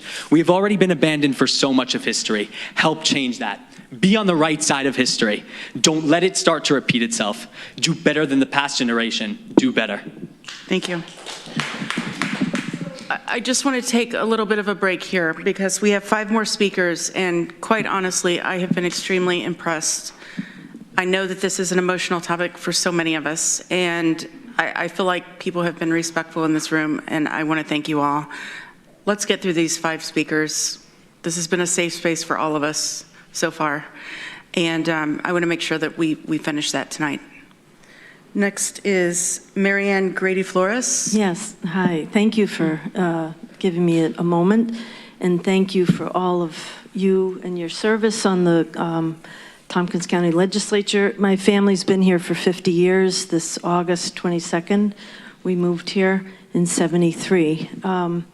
I come as one of the Ithaca Catholic workers, and many of you may know of our actions for peace and also trying to serve our local community. We have a house of hospitality, and I know some of you personally. So I just wanted to say I grew up in the Bronx. I grew up among Jewish Holocaust survivors. My neighbors, the Gattels on the 5th floor, had the numbers imprinted on their arms. I learned how to keep a kosher kitchen, and I took my next door neighbor's children to shul every Wednesday. And then as an adult, married with children, I lived in Kew Garden Hills, where every block in my neighborhood had many synagogues. And I loved the traditions of Shabbat, where everything shut down on Friday night till Saturday night. I go to the temple here in Ithaca because I love scripture. I love the traditions of our Judeo-Christian, focusing on the words of the prophets. And the prophet Isaiah asks for us to beat our swords into plowshares and spears into pruning hooks and to study war no more. So as a Bronx Catholic kid, I never heard about the Palestinians' plight. And shamefully, it didn't happen until about 2000. But when I did, I got to go to live. Well, first of all, I went with, as my Irish father would say, with a bunch of Puerto Ricans, 3 Puerto Ricans, 1 Irish woman. We went over in 2007 to a nonviolent conference, and my eyes were opened to what occupation looks like. And then I went to live in 2008 and to study Arabic. I was the worst in the class. I was one of the old ladies in the class. Everybody else was doing so much better than I. But what I wanted to say is that this week, my heart has been exploding with grief, as I know so many of you have. And Shauna, I want to thank you for your genuine tears of grief for the mothers of Gaza. The fact that Israel has been demanding the Gazans, 2.2 million, or those that are in the northern half, to go to the south, and then to hear the tapes of people that are reporting and saying, we're in the south, and they are bombing us. I am sorry I cannot find the email from Professor Mazen Kwamsaye, who's in Bethlehem, who reported, as I came here, I opened the email, 4 hospitals have been bombed, 500 people in the one hospital which is run by the Baptists. Thank you for opening the safe space for us to hear one another. I don't agree that we should put the Israeli flag up. No way. Because of the hostage taking of Gaza for 16 years. It's not just this week. Gazan children, West Bank children are in prisons. They are being held hostage with no trial, no charges. I'll just finish by reading this one sentence. What both the unconditional supporters of Israel and the more liberal-headed or level-headed liberals fail to understand, and what the structural perspective reveals, is that the dead in Israel and the dead in Gaza are ultimately both victims of the Israeli occupation. Thank you. Thank you. Next is Radwa Saad. Hi. I'd like to, first of all, thank this council for revoking the resolution. And I'd like to echo some of what the members of the session have been saying. Words matter. What we say and the language that we use in this very chamber has direct implications both for Muslims and Jews living in Ithaca's community. 2 groups who have historically and intimately known what the violent effects of Islamophobic and anti-Semitic rhetoric looks like on their material life. Make no mistake, the murder of the 6-year-old American-Palestinian child is a direct outcome of committees like this consistently equating all Palestinian resistance with terrorist support, of using the words barbaric and Islam as synonyms, of unverified and false propaganda being spread by the media, both by local and federal politicians. This morning, one of the few hospitals left in Gaza was bombed to ashes. 500 people murdered in a few seconds. A hospital that was already operating on life support, functioning without electricity, water, or fuel. A hospital where hundreds of displaced people were taking refuge in a tiny strip of land that ran out of space to bury their dead bodies, almost half of which are children. You don't have to be an Arab or a Muslim to understand that what is happening in Gaza, what has been happening in Gaza, is unjustifiable and not sustainable. And you don't have to be an Israeli or Jewish or Jew to feel empathy for the elderly, for the children who are killed, and who continue to be held hostage by Hamas. But we need to move beyond visceral reactions to violence and endorse principled and historically informed responses that acknowledge the root causes of the current situation and prevent its reproduction. Israel is a colonial, settler, apartheid state. Fact, point blank, period. Pick up any human rights report and it will tell you this. And if we've learned and we've understood anything from history, is that you can never have an occupier without having an armed resistant front that is meeting and fighting against the oppression. And you can never have an occupation without innocent civilians being killed on both sides. We only need to look to the IRA rising against British imperialism, the Algerians rising against the French, the ANC rising against white South African apartheid, the indigenous population of the US rising against settlers. What have these lessons taught us? What has history taught us? Zionist supporters will tell you that there can be no peace until Hamas is dismantled. What they fail to understand is Hamas is neither the beginning nor the end of this crisis. Hamas was only created in 1987, when peaceful resistance means failed. It is absurd to think that the next generation of orphan children in Gaza, who have been rendered invisible by the international community unless Hamas fires a rocket, will not pick up arms to exercise the legal right to resist the occupation by any means necessary in the future. Get rid of Hamas, but the conflict isn't going away. We need a resolution that demands electricity, fuel, and water is immediately returned to Gaza, but that's not enough. We need a resolution that demands an immediate ceasefire. That's not enough. We need to lift the walls on the world's largest open-air prison and let the Gazan people breathe. but that's not enough. We need to talk about an end of the occupation in the West Bank, and that's not enough. We need to end apartheid, the legal and political systems of apartheid, and demand equal rights for Israelis and Palestinians before the law. And even that's not enough. We need a state that is neither Muslim nor Jewish, but a secular democratic state where Palestinians and Jews can live side by side in dignity. This has happened before, and it can happen again. Until then, we can't give up on the Palestinians. Thank you. Jennifer Herzog, Linda Glacier, and Aran Shmuley. Hi. I'm a third-generation Holocaust survivor. The vast majority of my mother's family was murdered 10 years before I was born by Nazis, people who hold the same exact motivating value as Hamas, that Jews should be fully exterminated from Earth. I currently have no living family members left. 0. I have no bloodline whatsoever. Gee, thanks, genocide. As I assume everyone in this room knows, the opposite of pro-choice is not pro-life. It is anti-choice. You wrote a resolution calling for peace and condemning the senseless murder of Palestinian and Israeli civilians. This resolution is pro-peace. If one is opposed to adding this pro-peace resolution, then one has either not read it or one is saying they are anti-peace. One who is opposed to a resolution that condemns the innocent deaths of Palestinians and Jewish civilians living in the Middle East is not pro-Palestinian. They are anti-Palestinian and certainly anti-peace. They are opposed to condemning the deaths of innocent civilian Palestinian and Israeli lives. They are opposed to condemning the fact that Hamas shoots Arabs point blank. Opposing this resolution publicly and proudly states that you are in favor of the deaths of innocent Palestinians and Israelis.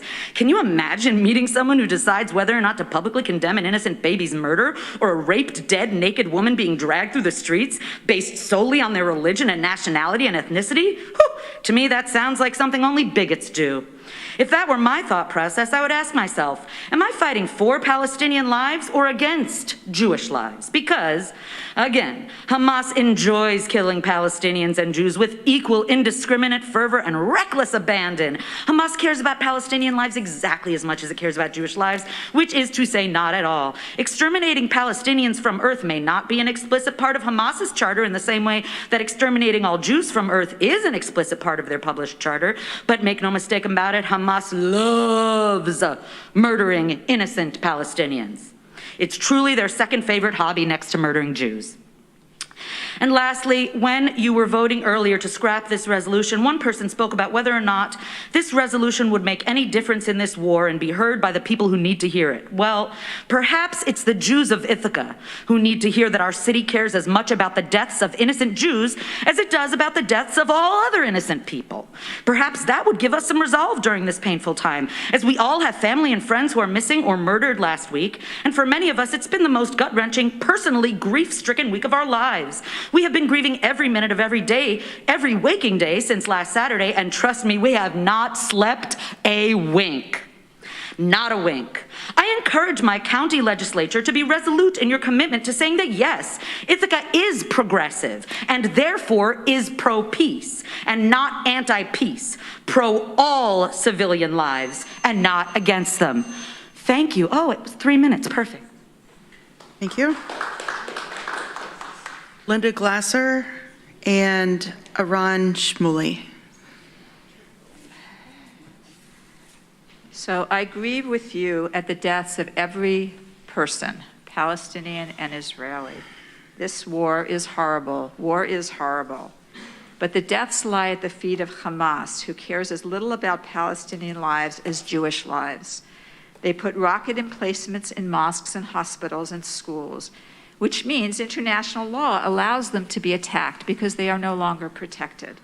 Hamas knows that the more Palestinians who die, the more people who hate Jews and Israelis. I've heard so much misinformation here tonight that it's really hard to listen to. Lots of buzzwords flying around where people don't know what the definitions of them are. And that's really hard for me to hear. Please imagine that the brutal attack of Hamas had been on the US. The equivalent number of people who would have been killed is 45,000. 100,000 people injured. That's the equivalent. And I ask you, would you have continued to provide resources for the people who attacked you? Israel's response was very understandable. I don't support people suffering at all. But to call Gaza an open-air prison when Israel withdrew from Gaza unilaterally with no conditions, it is Hamas who has made it a prison.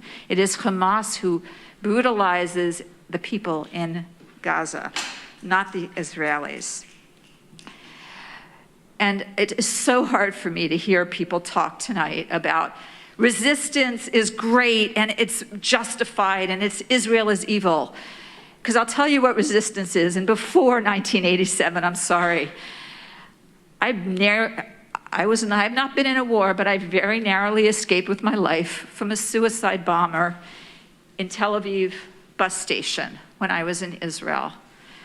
That was the kind of resistance that was then, and it's still now. These are people, Islamists, who are really interested in killing Jews and claiming that it is for a political reason.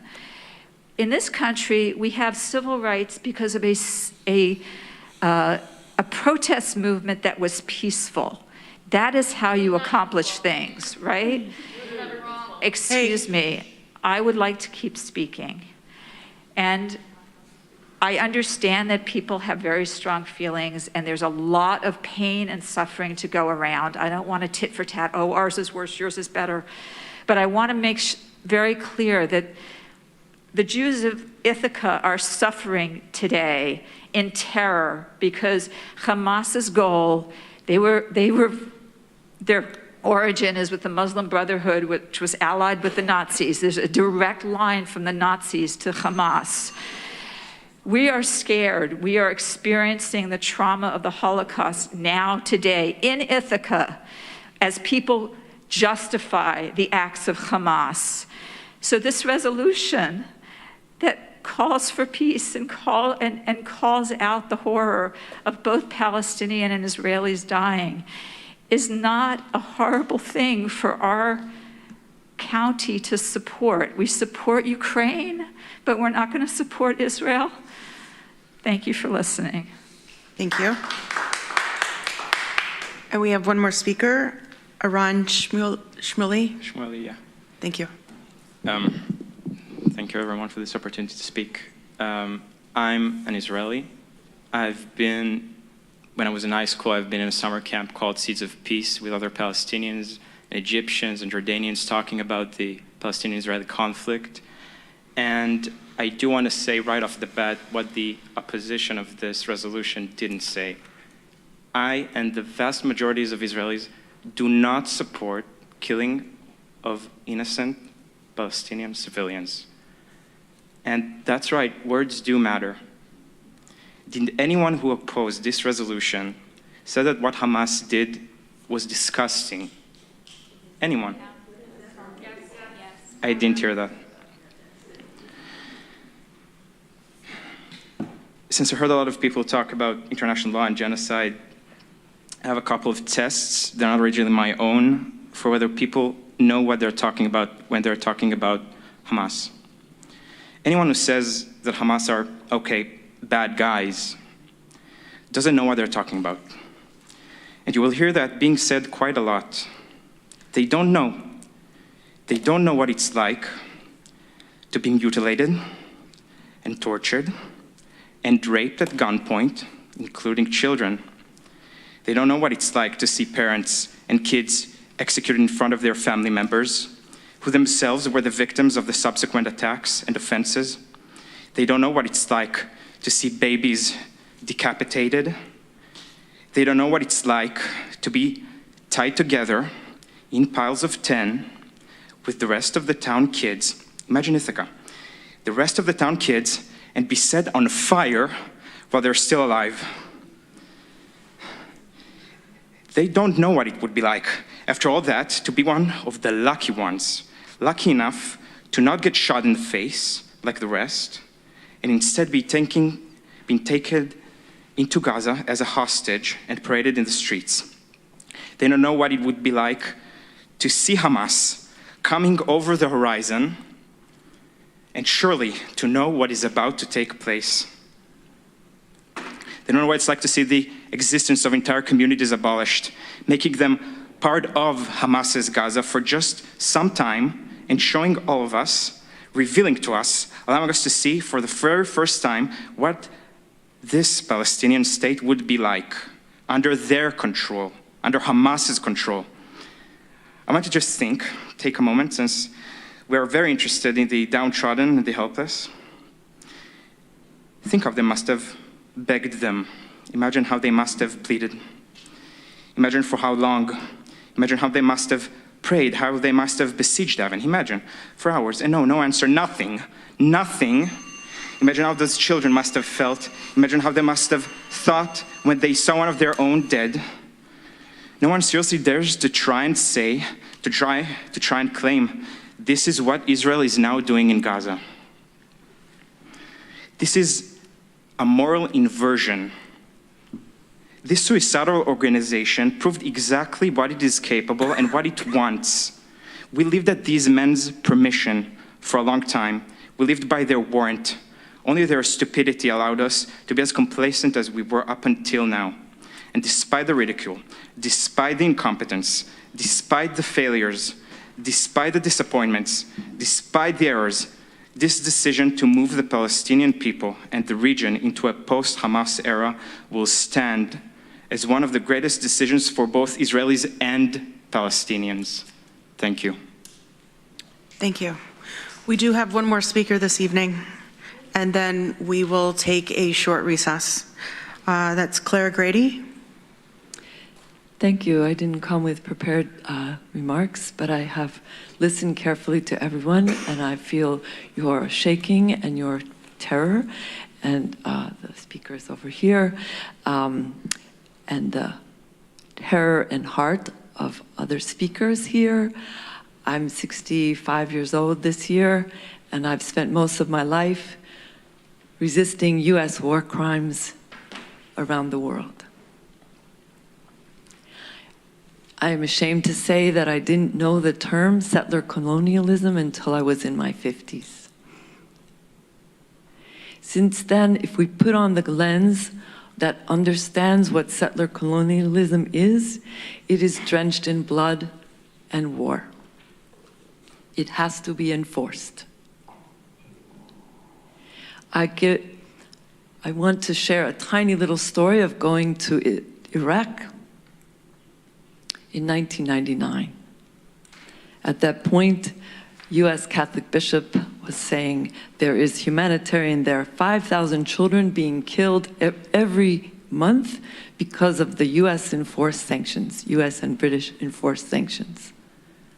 They were using the word in the UN, genocide, at that time. Perhaps some people here are too young to remember that. I had young children.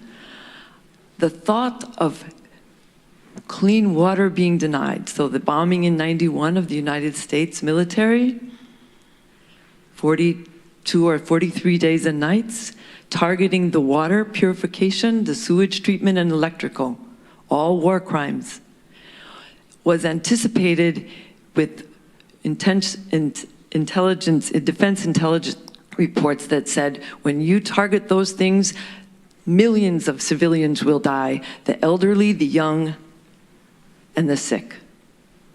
That was premeditated war, and the killing of millions. I want to put that in perspective, as if we should be weeping nonstop for the blood that is on our hands. And there's a chapter in Luke's gospel that says, before you look at the speck in your brother's eye, look at the log in your own. I want to repent for what is done, the bloodshed in my name, and $3.3 million of military aid. Only 3.3% is spent on humanitarian aid in Israel. That's the kind of money that we give, and that has consequence on the county level and to every one of us. And it's every one of us responsibility to resist that kind of bloodshed. Thank you. Thank you. Again, I just want to thank everyone who came here tonight. I know it has not, we've had some hard conversations, and I want to thank you all for being respectful of each other. We're going to take a 15-minute break. Thank you.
leftover dinner, so I ate that right before you.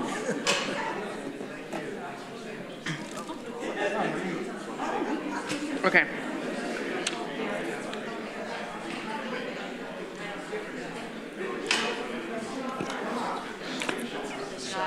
If we could make our ways back to the seats, please, so that we can continue on our agenda this evening. We're going to start with legislator privilege of the floor.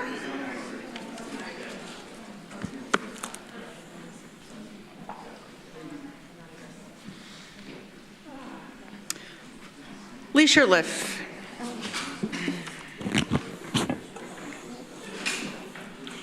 Bear with me for just a second.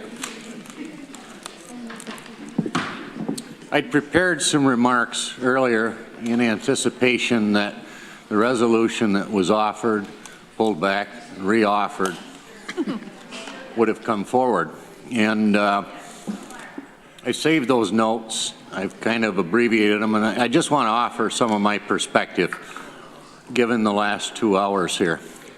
It won't surprise any of my colleagues here that I don't often see these chambers as the place to debate state, national, or international issues, and I think I've made that clear on some of the resolutions that have come back.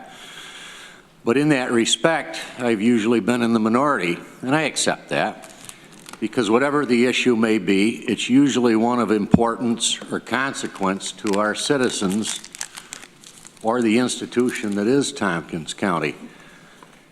The Ukrainian flag up front. There's an example that maybe the sentiment embodied here was one of unanimity, but that shouldn't impede this body's will to call out the atrocities and cruel injustices that were directed last week toward an ally, a country, a religion, a people, a race, and a homeland to many who have ties and are within this community. And I began to support this resolution because of some of the comments that came out within the community, and they've been well broadcast across the international and national news. They described the attacks as exhilarating and energizing. I heard references made to the defenses as being resistance. Made me think back a little bit to 2001 when I was your director of emergency response, and I was tasked with putting together ambulance crews to go to New York City during the rescue exercise. And had anybody termed our role and our defense's role at the time as being resistance, I'd have been taken back then. And what's come to mind to me since these attacks is the words I would describe them are barbaric, evil, inhumane. And I'm not merely troubled, concerned, or disappointed. I'm outraged at what I saw happen last week, as anyone with what I think would be humanity would be. All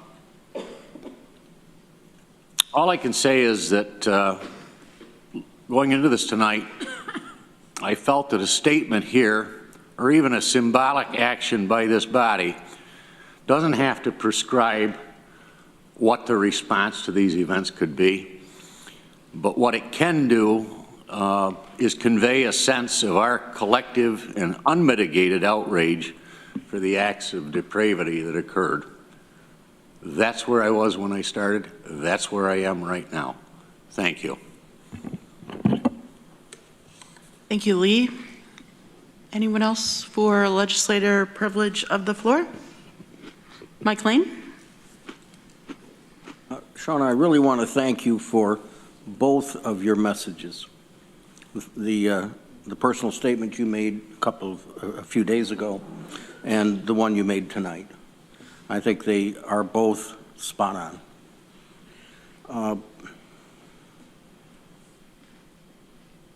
I'm glad we heard from the public tonight, because this is something that has upset our community, and there's no question about it. And I hope that we will do something after some more consideration. I stand with the democracies of this world, and I think the United States stands with the democratic state of Israel. Thank you, Mike. Veronica, and then Greg. Thank you. Let's see, I actually wrote notes and now I can't find them. I want to thank everyone who came and spoke. I know most of the commenters have gone home, but this is recorded, so I'll pretend you're all still here.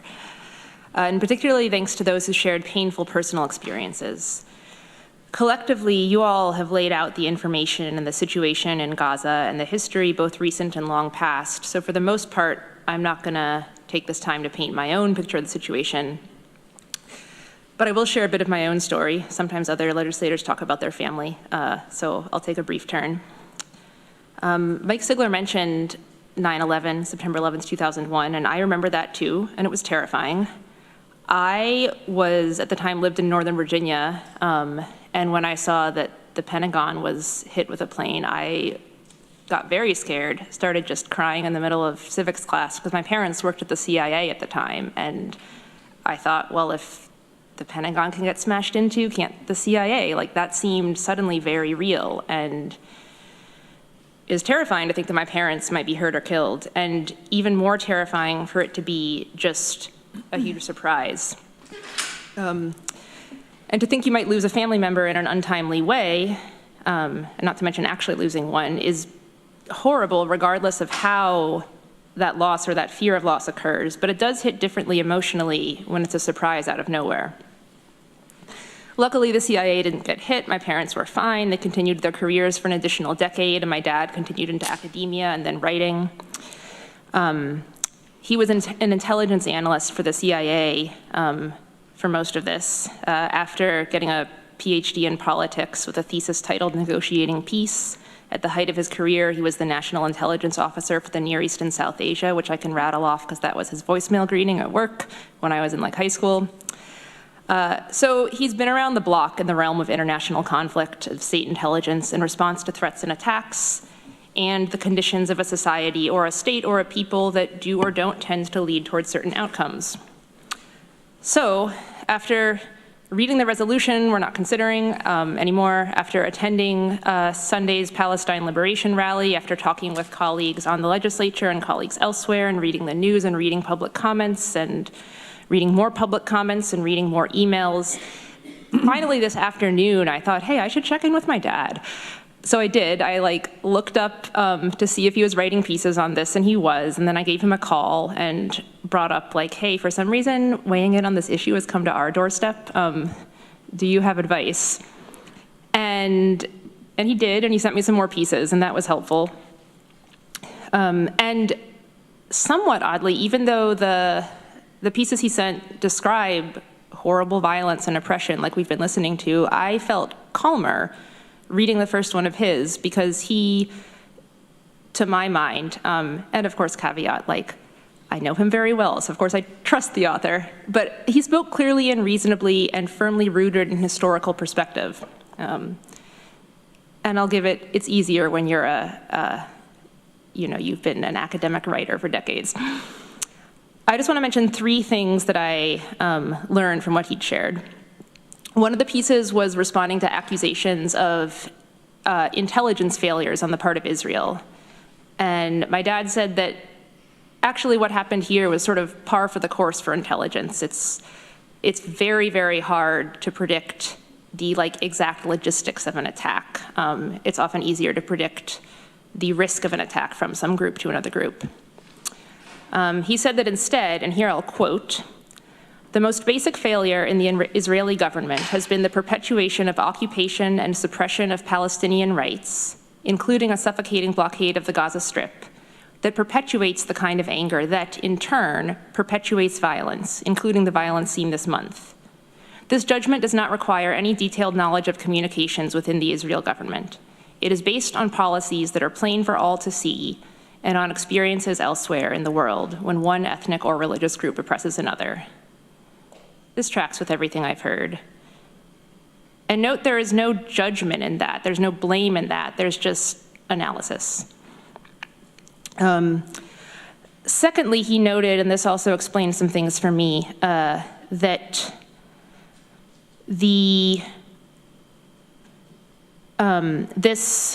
I've lost track of the death tolls, but Hamas killed a lot of Israeli citizens, probably other people, all at once on October 7th. Many more people have been killed since then.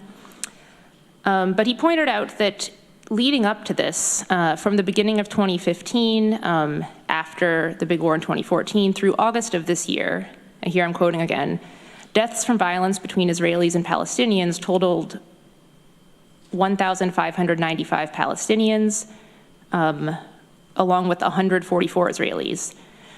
Still quoting, but most of those earlier Palestinian casualties dribbled onto the tally sheet in weekly or daily encounters in which West Bank residents fell victim to the IDF or Israeli settlers. Being less notable, they did not deter a senior official from talking about quiet in the region, nor did they influence perceptions among the public, which is largely unaware of such deaths apart from the occasional brief mention on the inner pages of a few newspapers. And he's referring to the American public here. I can't speak to news in other places. And in contrast, of course, this attack all at once was huge, hit headlines, as it should. But the way in which we halfway around the world, as Shauna said, get the news is going to color our responses to it. And partly, our responses to it partly because of just the information that we get or don't get. And so I think that's useful to be aware of. And finally, he sent me a piece in the New York Times by Peter Beinart, who, among other things, was sort of comparing the apartheid and resistance thereof in Gaza now to the apartheid and resistance thereof in South Africa back then. And I don't know a lot about the struggles for freedom in South Africa, unfortunately. I'll educate myself. But there are many differences, and one difference that the author points out is that while there was violence in that struggle too, plenty of it, there were also efforts at ethical resistance, is what he says, such as calling for international boycotts and things, and they got traction in other countries around the world, and there was support for the ethical resistance to apartheid, and eventually it did end. Whereas the Palestinians, and I'm not speaking about Hamas here, just Palestinians and their allies throughout the world, have also made many attempts at various forms of ethical resistance to their apartheid, and for the most part, those don't get state traction. They get crushed and blocked. They'll get individual group traction. So, and again, analysis, not judgment, actually, lacking avenues for ethical resistance, it is not surprising that violent resistance arises. It is not surprising that a terrorist organization can, hold power and be nurtured by the situation that that Israel's maintaining. And finally, just to address in Tompkins County, our Palestinian residents and our Israeli residents and those in our community who love people in Gaza, in Israel and Palestine, I hear your pain, your grief, your anger, and I think every single one of us at this table in this room hears your pain and your grief, your anger.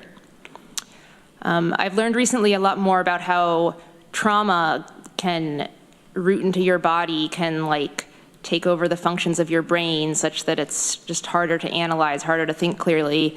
And this is some deep, deep global, generational, societal trauma, deeper than I can really imagine. And so we can't really expect anyone to just offer up a solution or problem solve very well under these conditions. I think also under these conditions, it's understandable that some of the commenters apparently couldn't hear or couldn't remember any of the clear condemnations of Hamas's actions spoken by opponents of the original resolution. It's a lot for a brain and a body to handle. Anyway, I'm not going to problem solve now, though I've made statements on my own time. And actually, I will say, Maddie, to your invitation for help writing a letter, perhaps, instead of a resolution, I would like to take you up on that. And I hope some of my colleagues will join me. I'll just close by saying, though we try and sometimes succeed to analyze and compare and condemn violent actions, we cannot analyze or compare or condemn pain. I'm glad we had the space to hear so many of you speak your minds and your hearts. And I know this isn't the regular business of the legislature, but it was important, and I think it was addressing a real community need. So thank you, Shauna, for opening and holding the space, and thanks to all of you. Thank you, Veronica. Next, I have Greg and then Travis. I'll try to be as quick as possible. I think the last 2.5 hours was incredibly valuable and was incredibly informative.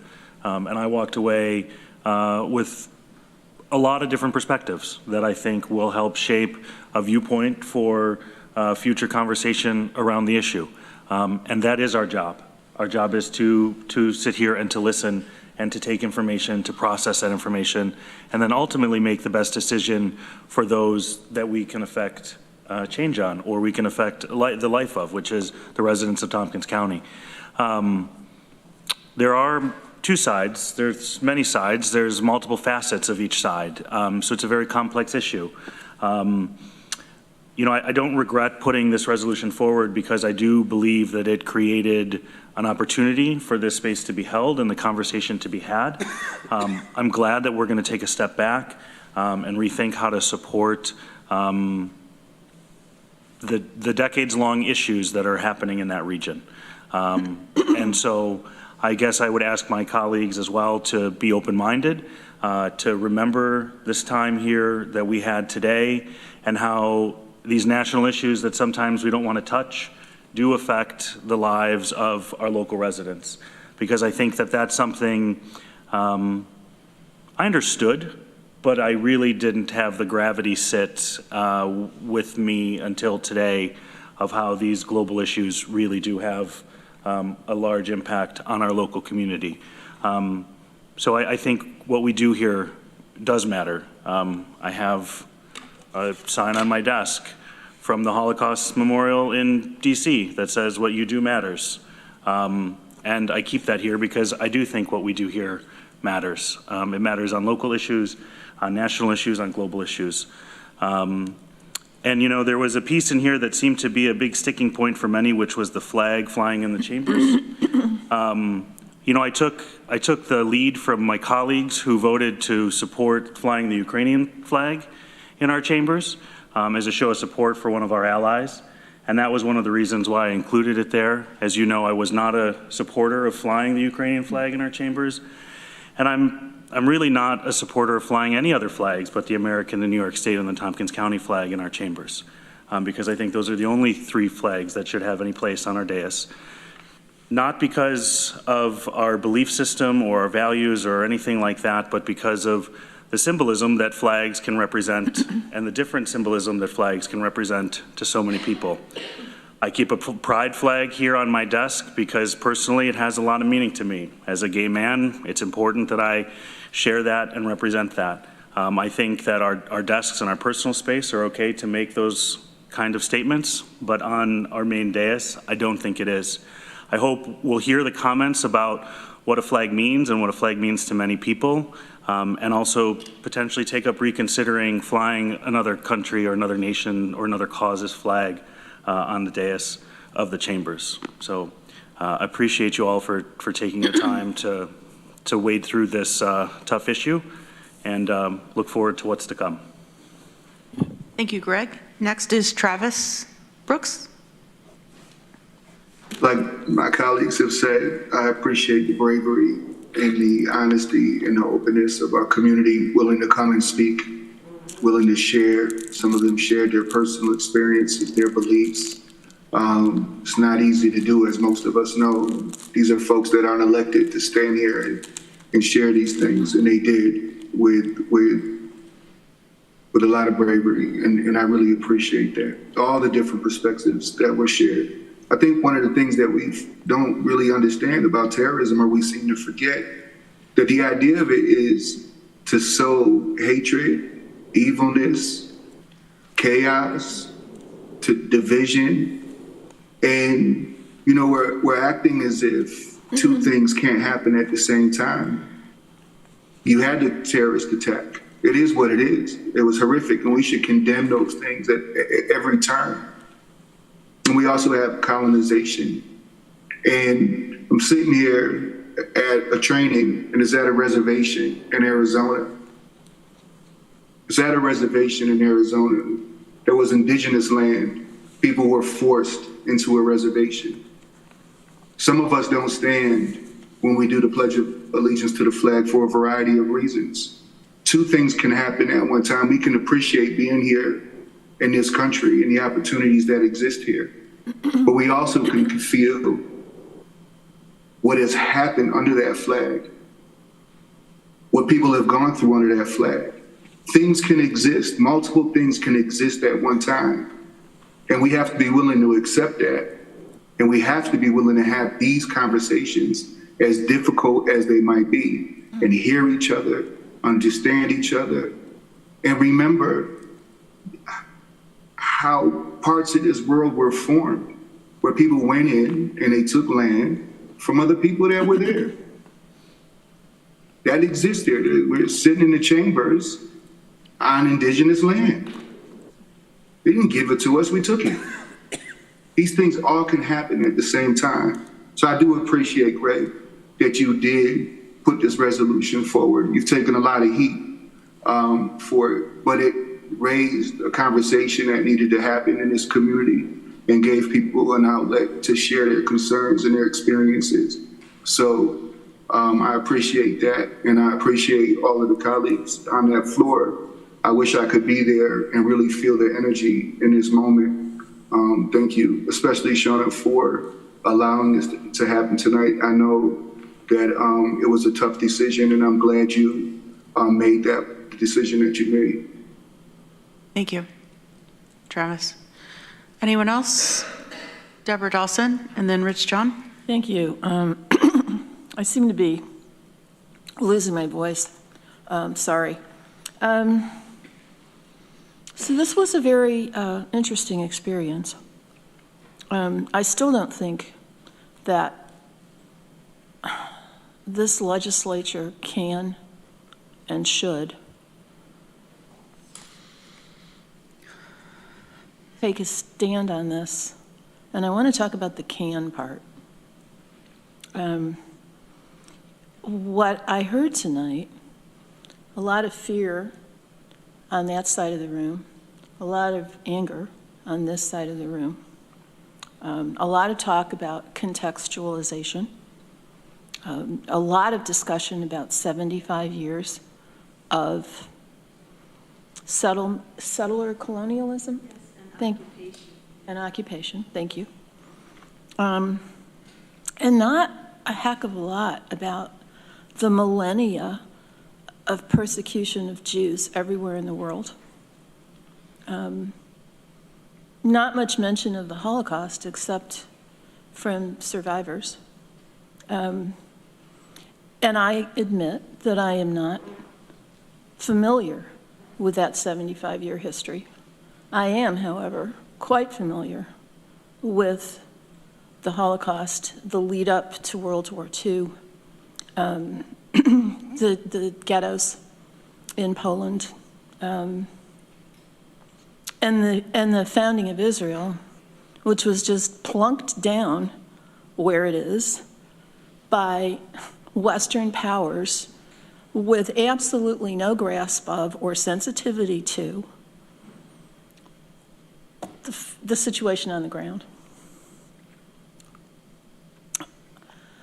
I have a hard time equating those two things. That's my personal problem. But I think it's important. Several people mentioned that Hamas is not the Palestinians. Palestinians are not Hamas. American Jews and Israelis are not the Israeli government. I think we ought to all bear that in mind. For Israel, and for many Israelis living there, this attack from Hamas is yet another in a long string of existential crises. I don't think we, as Americans, can really understand what that feels like. I mean, Veronica mentioned, the somatic absorption of trauma. I mean, this is generational trauma. This is multi-generational trauma. I can't say that I can get behind blaming it all on Israel. I mean, they got plunked where they got plunked. They were confronted with an indigenous Palestinian population that no Arab country in that area wanted to take under their wing because Palestinians are much more valuable as a geopolitical playing card. Look at them, how they're suffering. Look at how badly Israel is treating them, which is not to say that none of that is true. But the point is, the Palestinians, in my opinion, have been victimized not only by Israel, not only by Hamas, but by the entire Arab community. And it was explained to me recently that part of the issue is that there are so many Christian Palestinians and none of the Arab countries want to take them. Anyway, there are just so many facets to this issue. And we're not on the ground. I mean, you can't even say it's bad to behead children and bomb hospitals without people screaming at you. I mean, how are we supposed to come up with a resolution that really fairly addresses this situation, which every power on earth has tried to solve for decades and hasn't been able to? Yeah, it matters what we think individually, but I don't think that it's possible for this body to come up with a resolution that would address all of our various viewpoints on this, and I don't know that even if we did, it would satisfy the wants and needs of our residents. I can't imagine us coming up with something that wouldn't piss somebody off. And I can't imagine coming up with something that would have any real impact on how this situation unfolds. I mean, I'm all about pushing for a ceasefire and helping civilians on both sides of the conflict, but I just don't see us solving the conflict. So, thanks. Okay, so I have Rich John, and I just want to do a quick time check because it is 8:23, and we have a very full agenda. We have 3 executive session topics, and we have staff that have been here since 8 o'clock this morning. So I just want to put all the facts out there and see if we can speed some of this along a bit. Rich John. A good point, Shauna. And I hesitate to speak because I think so much has been already said that I don't want to repeat that, but I would go back to a communication that Mike Sigler and I had earlier today, and he indicated that withdrawing the resolution would send a message that we were against the resolution. And I think there's some merit to that in fact, somebody who got up said as much. And I don't think that really is the case. I think we're largely struggling with what is the appropriate language. What if we could say anything as a group, what would it be? And the amount of thought and time it would take to get there. And as Deborah has very clearly outlined, we don't have anything to say about this, really. Somebody got up and talked about United States tax policy, or several people did, and we don't control that. We don't control any international law or policy or anything else, and it's good that we don't, because we're really not as well informed as we should be if we were to undertake to do so. That's not our job, and we probably wouldn't be very good at it. Certainly, very, very bright minds have struggled with the Middle East for decades. And gotten to where we are now. With that said, I do want to make a brief record that I want to speak in support of Israel as a country. I don't want my vote saying withdraw this resolution to say they have no right to exist. I believe that they do. And it's important that we have a world with Israel in it. With that said, if I was a voter in Israel, I don't believe I would vote for the current political class that is running Israel, particularly because so many of their policies seem to be counterproductive to peace in the region. And since they were attacked in this awful way, there's been a lot of statements suggesting they're going to respond out of rage rather than a measured response and something that might lead to a better outcome. I don't know. We're yet to see where all this goes, but it's really terrifying.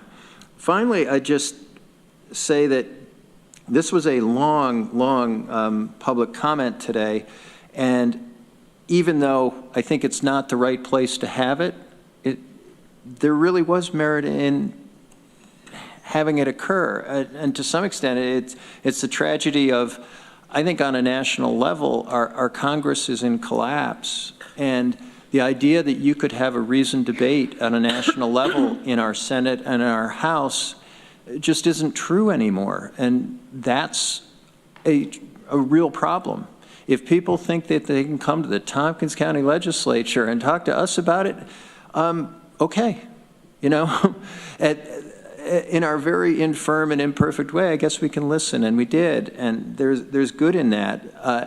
It did cross my mind that what a wonderful thing that we have free speech here, and that we could have civil speech. And Shauna, I thought you did a great job, and you know, there was some chipping around the edges and some people going over time a little bit, but it really wasn't very bad. I'd note, and the thought crossed my mind, this is something that you can do in Israel, but you can't really do in Gaza. I'm not sure free speech is one of the aspects of what's going on there. You know, and I don't want to reopen a whole debate on that issue, but it did occur to me that it's a really, really valuable thing what happened here tonight. And I think we should think further about this. Maybe we get to a statement. I'm not sure we ever will arrive there. But, you know, we should at least talk about it as we go along. Thanks. Thank you. Any other legislator for privilege of the floor for legislators? Okay, thank you all. I do have one chair's appointment, Youth Services Advisory Board, Ruth Merrill Doyle, City of Ithaca Representative, term expires December 31st, 2023. Now we'll move on to reports by County Administrator Lisa Holmes. Chair, I just have a really brief update this evening. We've spent a lot of time together over the last few weeks, so you're pretty caught up on what is happening in county admin. But just to say, we've received multiple responses to our request for marketing proposals from realtors to assist the county with the sale of the 408 North Tioga Street, the Red House. So we're going to be convening a meeting among staff to review the proposals, and we'll be joined by legislators Mike Lane, Chair of F&I, Randy Brown, Chair of the Downtown Facilities Committee, and since Shauna's going to be away, Vice Chair Dan Klein, I hope if you're available to join us. So just to say that is moving forward. Any questions for Lisa Holmes? Okay, thank you, Lisa. Next, we have County Attorney Holly Mosier. Nothing to report. Thank you. Any questions for Holly? Okay. Next, Director of Finance, Lori Scarrett. Shauna, I just wanted to say, we got sent a lawsuit, a summons, a complaint, and I just want to say I may have to recuse anything that comes out with that. It's with the Fitzgibbons matter. That was sent to Romer. Yeah, no. Okay. I want you to be aware of that. Thank you. Thank you. Any other questions for Holly or comments? Thank you. Next is Lori Scarrett, Director of Finance. Thank you. I have nothing to report tonight. Thank you. Resolutions to be added to and withdrawn from the agenda. Rich John? Yes, I would like to add a resolution authorization of county administrator to grant authority for emergency medical care and request issuance of New York State EMS agency code. And we have doc ID 12003.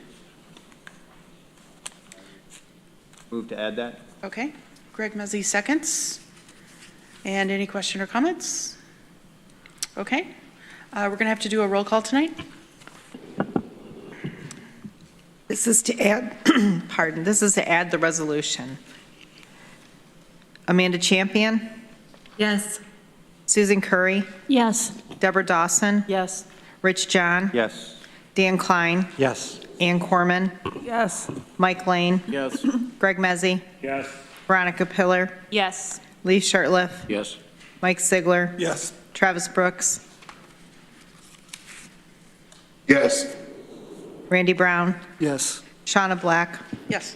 14 ayes, resolution added. Thank you. Any other resolutions to be added to or withdrawn? Okay, now we're going to move on to consent agenda, resolutions and appointments to be voted on as a group, unless any member of the legislature requests that a resolution or appointment be instead included separately and individually as part of the business of standing or special committees. Advisory Board appointments, Strategic Planning and Tourism, Jeffrey Golden, Ithaca College seat, term expires December 31st, 2024. Community Mental Health Services Board, Deborah Barber. Law Enforcement Representative, term expires December 31st, 2025. Health and Human Services, Resolution A, Budget Adjustment, Supplemental Epidemiology and Laboratory Capacity, ELC, COVID-19 Funding, Whole Health 4016, ID 11968. Housing and Economic Development Committee, Resolution B, Award of Fall 2023 Tourism Advancement Grants, ID 11935. Resolution C, Award of Fall 2023 Community Celebrations Grants, ID 11936. Resolution D, 2023 Tourism Capital Grant Awards, ID 11937. Resolution E, making a negative determination of environmental significance in relation to Resolution number blank of 2023, award of 2023 tourism capital grants, ID 11946. If I can have a mover, please. Moved by Veronica Pillar, seconded by Greg Mezzi. And we'll do a roll call. Amanda Champion? Yes. Susan Curry? Yes. Deborah Dawson? Yes. Rich John? Yes. Dan Klein? Yes. Ann Corman? Yes. Mike Lane? Yes. Greg Mezzi? Yes. Veronica Pillar? Yes. Shirtliff? Yes. Mike Sigler? Yes. Travis Brooks? Yes. Randy Brown? Yes. Shauna Black? Yes. 14 ayes. Motion passed. Thank you. Next, we're going to move on to standing and special committees. Health and Human Services Committee, Dan Klein, Chair. Thank you, Madam Chair. I have two resolutions. I'll move those first, and then I'll do a small report. So I'd like to move Resolution F, amending Resolution number 2023-181, mid-year budget adjustments, social services, ID 11959. Seconded by Rich John. It's pretty straightforward. It's just a recalculation of a small error, and now everything will be set correctly. Any questions for Dan Klein or comments? Okay, let's do a roll call vote. Amanda Champion? Yes. Susan Curry? Yes. Deborah Dawson? Yes. Rich John? Yes. Dan Klein? Yes. Ann Corman? Yes. Mike Lane? Yes. Greg Mezzi? Yes. Veronica Pillar?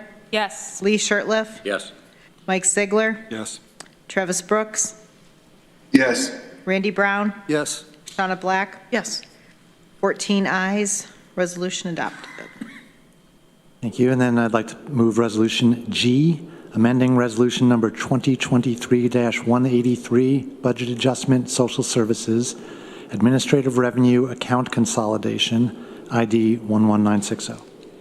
Thank you. Can I have a seconder? Seconded by Randy Brown. Similar to the last one, it's a minor correction of a small error to set everything straight. Okay, thank you. Any questions or comments? Okay, if we could do a roll call vote, please. Amanda Champion? Yes. Susan Curry? Yes. Deborah Dawson? Yes. Rich John? Yes. Dan Klein? Yes. Ann Corman? Yes. Mike Lane? Yes. Greg Mezzi? Yes. Veronica Pillar? Yes. Lee Shirtliff? Yes. Mike Sigler? Yes. Travis Brooks? Yes. Randy Brown? Yes. Shauna Black? Yes. 14 ayes, resolution adopted. The Health and Human Services Committee met yesterday, October 16th, and we had two presentations I'd like to briefly tell you about. One was by the County Office for the Aging. The County Office for the Aging now has 2 aging in place specialists, and now offer a free service to county residents who may need it, which is one of these aging in place specialists will come to your home at your invitation and look around and give you ideas, suggestions, recommendations for modifications you might be able to make it so that you can live in your home longer. So there might be small things like putting larger handles on refrigerators and cabinets and drawers, or it could be something large like a stair lift. So they're not doing these things, they're not selling you anything, but they are giving you some ideas and some things to think about and some resources to research a little further. The other topic that we discussed for a while was the New York State Medical Aid in Dying bill. So this is a proposed New York State law that already exists in 10 other states. New Jersey was the most recent one to pass it. This bill is co-sponsored by both our state representatives, Leah Webb, state senator, and Assemblymember Anna Kellis. And in a nutshell, I sent you all a summary of this bill earlier, and just because there's a lot more than I'm going to cover today. But essentially, it's for people who have a 6-month fatal diagnosis, and it gives them the option to end their own life under medical supervision. There are a lot of guardrails built into the system, all kinds of things that have been thought of. This law has been in place in the state of Oregon for 25 years, so they've had a lot of chance to figure out what works and what doesn't. And we talked about it, we discussed it, we heard from our state representatives' offices a little bit. And what my intention to do at this point is to write a letter of support. And any legislators that want to sign on to that letter can, and any that don't want to do not have to. And so I'll be working on that soon, and I will circulate it to everyone and make sure that all questions get answered and everyone has the opportunity to act as they want. The next meeting of our committee is November 20th. We're going to have Melissa Perry present at this meeting from the Child Development Council. And that concludes my report. Great, thank you, Dan. Any questions or comments for Dan Klein? Ann Corman?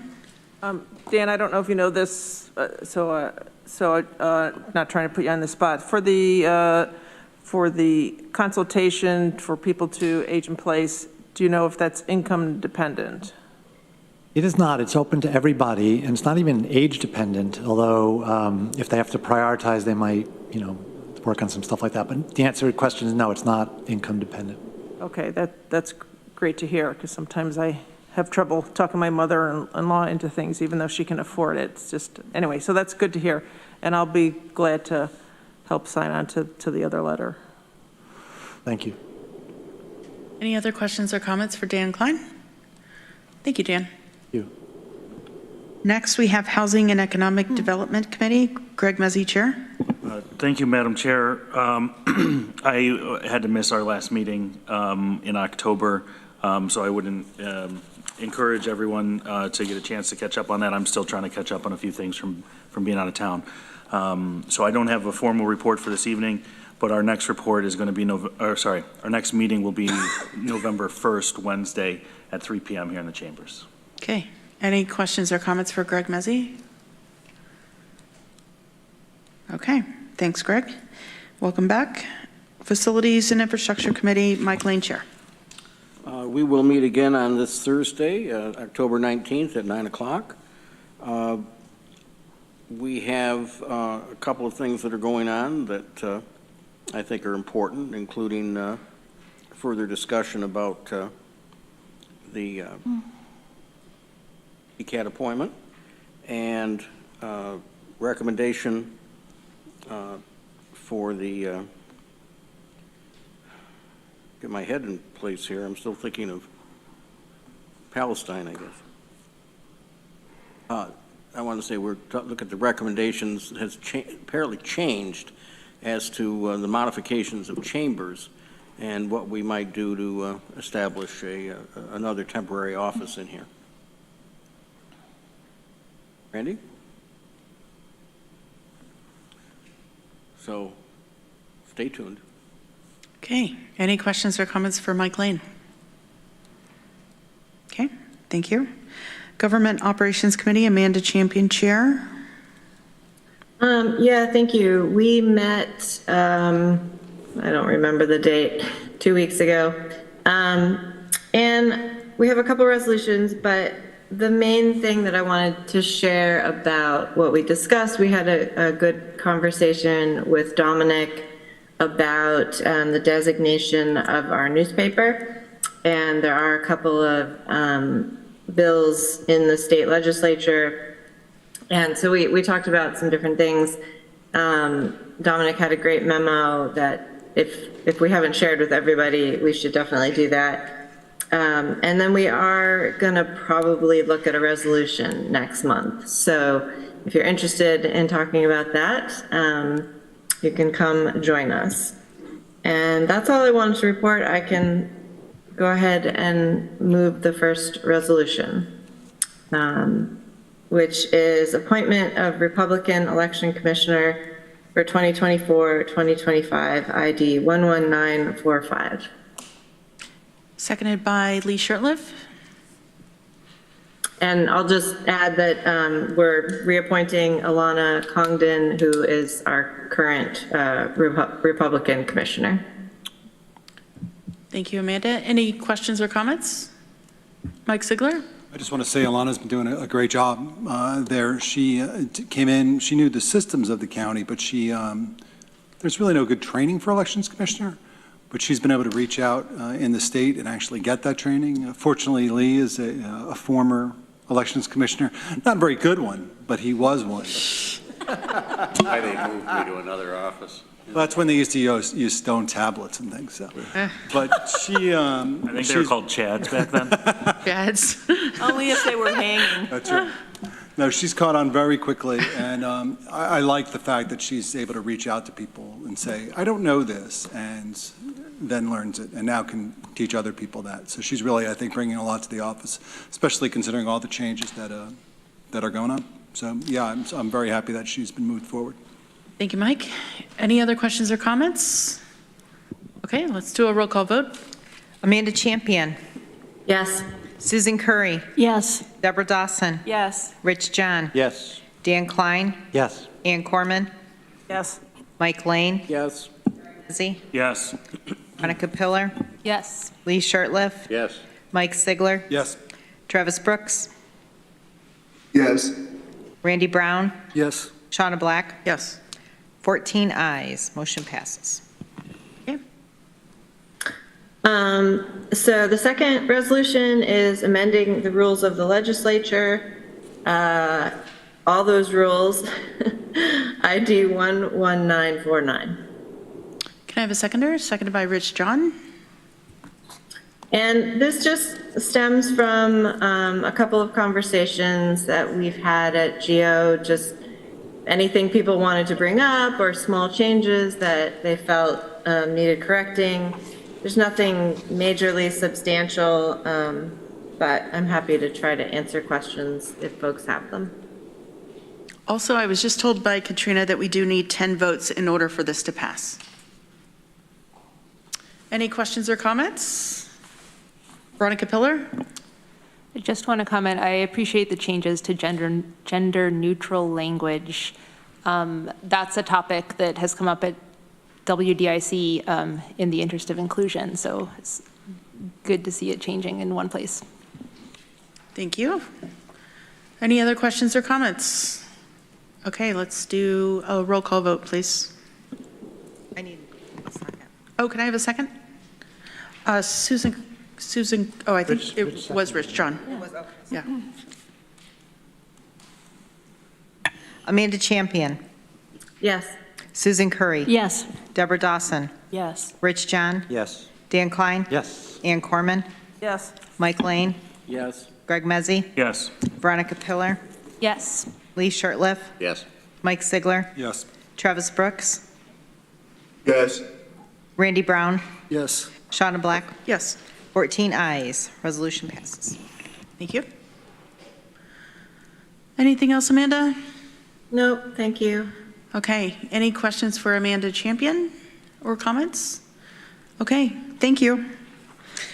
Next, we have Planning, Energy, and Environmental Quality Committee, Ann Corman, Chair. Thank you, Madam Chair. I'm going to save some of my updates for the next meeting due to the lateness of this meeting. But Peak did meet on Monday, January 16th. And so two of the things that, what did I say, January? I guess I'm too tired to even give a report. Veronica? No, we met Monday, October 16th, 2023. Let's see, so two things I want to highlight. And one was a resolution that is going to be going to our legislature meeting November 8th on a Wednesday, which Katrina reminded us today, that that's not on a Tuesday due to election day on the 7th. So this is a resolution urging Governor Hochul and the DEC to protect Cayuga Lake water quality by requiring of Cargill Salt Mine a full environmental review, a closure plan, and a surety bond to ensure safe closure. So I'm just going to highlight a couple of things. And one of the reasons I'm doing this is because there's a lot of people that are working on similar things out in the community since Cargill is up for sale. So I wanted to make sure that people had time to think about this. And this came from our case board, the Climate and Sustainable Energy Board. And so they worked with some of the other boards like the Water Resources, the Environmental Management Commission, and the Cayuga Lake Intermunicipal Organization to try and boil down what some of the organizations are asking. So I'm just going to give you the resolved. There's three of them. One is asking Governor Hochul and the DEC to require an independent environmental review. The next one is asking for an end-of-life plan so to address the safe closure of the portion of the mine beneath the lake and to mitigate the potential impact of the mine's operations on the lake's water quality. The last one is that Cargill or a future buyer be required to post a $1 billion bond or value to be established by an independent natural resource economist. And this environmental bond to be placed with New York State to ensure availability of adequate funding to implement said end-of-life plan and to compensate both public and private entities for any natural resource damage claims. Some of the groups wanted $10 billion, so this is down much lower. And again, it's recommending that an independent resource economist to figure out about how much money should be set aside as a bond on that. So then the other, I think I'll wait on everything else and I'll go to the other resolution that is on the floor for tonight. You ready for that? Go for it. This is on packet page 35, Resolution J, Doc ID 11979, Solid Waste Annual Fee Resolution. And could somebody move that? Because I have a slight amendment. Yeah, I'll move that. Okay, can I have a Okay, second? moved by Greg, seconded by Randy. Okay. Okay, and so this is something that we've been working on for a while, so you've heard quite a bit about this. And this is to bring us up to current equity with the recycling and materials management fees.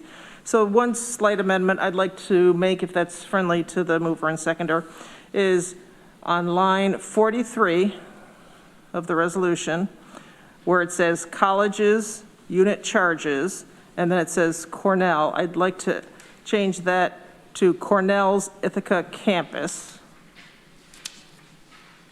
and then continue on with and Ithaca College. Is that friendly? Yes.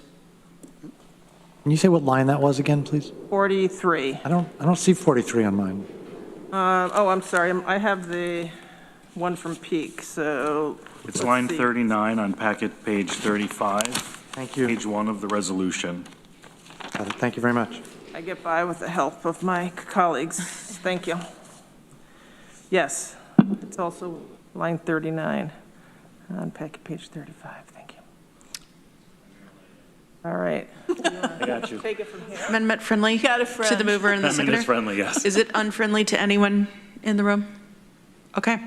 Sorry, it's also hard to breathe in the mask. Sure. But trying to protect folks since my partner has COVID. Okay. I'll just wait and see if there's any questions. Okay. Any comments or questions on the resolution? Okay. Let's vote. Roll call, please.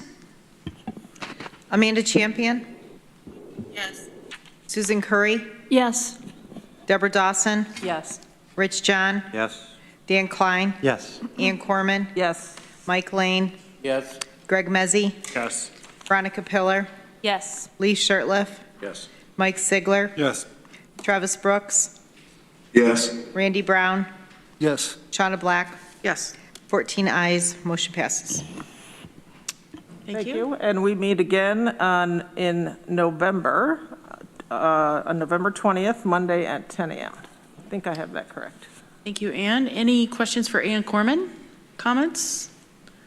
Okay, thank you. Next is Community Recovery Fund Advisory Committee. Dan Klein, Chair. Thank you, Madam Chair. Everything is going along swimmingly. I really don't have much to report. We were going to meet in November, but there's really not much to work on at this point. So for now, let us pencil in our December date, December 4th at 10:30, and that would be the next scheduled time. Any questions for Dan Klein or comments? Okay, thanks, Dan. Thank you. Next is Budget, Capital, and Personnel Committee. Deborah Dawson, Chair. Thank you, Madam Chair. We will be meeting tomorrow. And the one thing of note on tomorrow's agenda is that we will be passing the resolution to fund the reserve account, which was part of our budget agreement. I have a resolution which I'm going to ask my vice chair to move. Resolution K was in your packets. Adoption of amendments to the 2024 tentative Tompkins County budget in 2024 to 2028 capital program. This is as recommended by the expanded budget committee after our several evenings of deliberations. Essentially, it affirms that there will be a public hearing for the tentative budget on October 30th, Monday, October 30th at 7:00 p.m. And this moves forward the recommendations of the expanded budget committee and takes place of the tentative budget submitted by the county administrator. Ultimately, it sets forth a total tax levy of $52,360,119, resulting in an approximate tax levy increase of 0% and a countywide average tax rate of $5.21 per thousand, which is a decrease in the tax rate of 7.79%. And of note, it would result in an increased tax payment of $26.03 on a median priced home with an approximate county tax payment of $1,297. And I will move that resolution. Okay, moved by Lee, seconded by Greg Mezzi. Deborah Dawson? Thank you. I'd like to offer an amendment. It would basically be the same wording of the resolution, but it would have different numbers, and it is in your red folder. Basically, what it would do is raise the tax levy by 2.64%, and eliminate the use of fund balance, which at this point would be, the numbers have changed, so you got to give me a minute here. $1,394,466 in fund balance that the expanded budget committee voted to apply against our operating expenses in order to not increase the levy. And I move that. Okay, seconded by Mike Lane. Yeah, if I may, Madam Chair, I'd like to speak to this amendment. I wrote probably the longest speech I've ever written for the legislature in support of my amendment. And of course, I didn't realize we were going to have 2.5 hours of public comment. So I will try to truncate this a bit. I wanted to point out that when we went through our budget deliberations, I mean, initially, we had a 2% fiscal target, and Lisa came back and did her best to meet that. But all she was really able to accomplish was was to accommodate the increases in mandated expenses. It wasn't a maintenance of effort budget at all. She told us at the time that a maintenance of effort budget would involve a tax levy increase of 4.46%, which nobody wants to do. Fortunately, Norma and Lisa got creative, and they figured out that by putting approximately $5.7 million of our fund balance into a debt service reserve, we could start our budget deliberations from a 2024 tax levy position of negative 0.4%. We then agreed to amendments to Lisa's recommended budget that gave us a solid maintenance of effort budget and funded a couple of really important initiatives, the rapid medical response and the expansion of early intervention, with a tax levy increase of only 2.64%. We were able to achieve this result by using $4,793,437 of fund balance for one-time expenses, as well as $5,720,503 for the debt service reserve. And I would note that our budget also includes a capital plan that includes $4,899,574 in appropriated fund balance, plus we committed an additional $9 million of fund balance to our Center of Government project. So in total, the recommended budget before our very last amendment used a total of $24,413,514 of fund balance to achieve a capital plan and maintenance of effort budget that would accommodate the unfunded mandate increases imposed by Albany while holding our tax levy increase to 2.64%. So last Thursday, an effective majority of our expanded budget committee, 7 of the 13 members then present, voted to use additional fund balance to offset any levy increase. The budget resolution presented to us tonight on the agenda reflects that vote.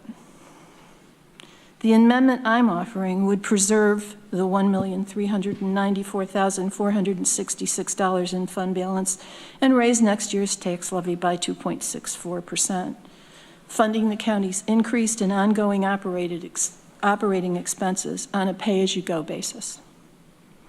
It will take 8 votes to make that change.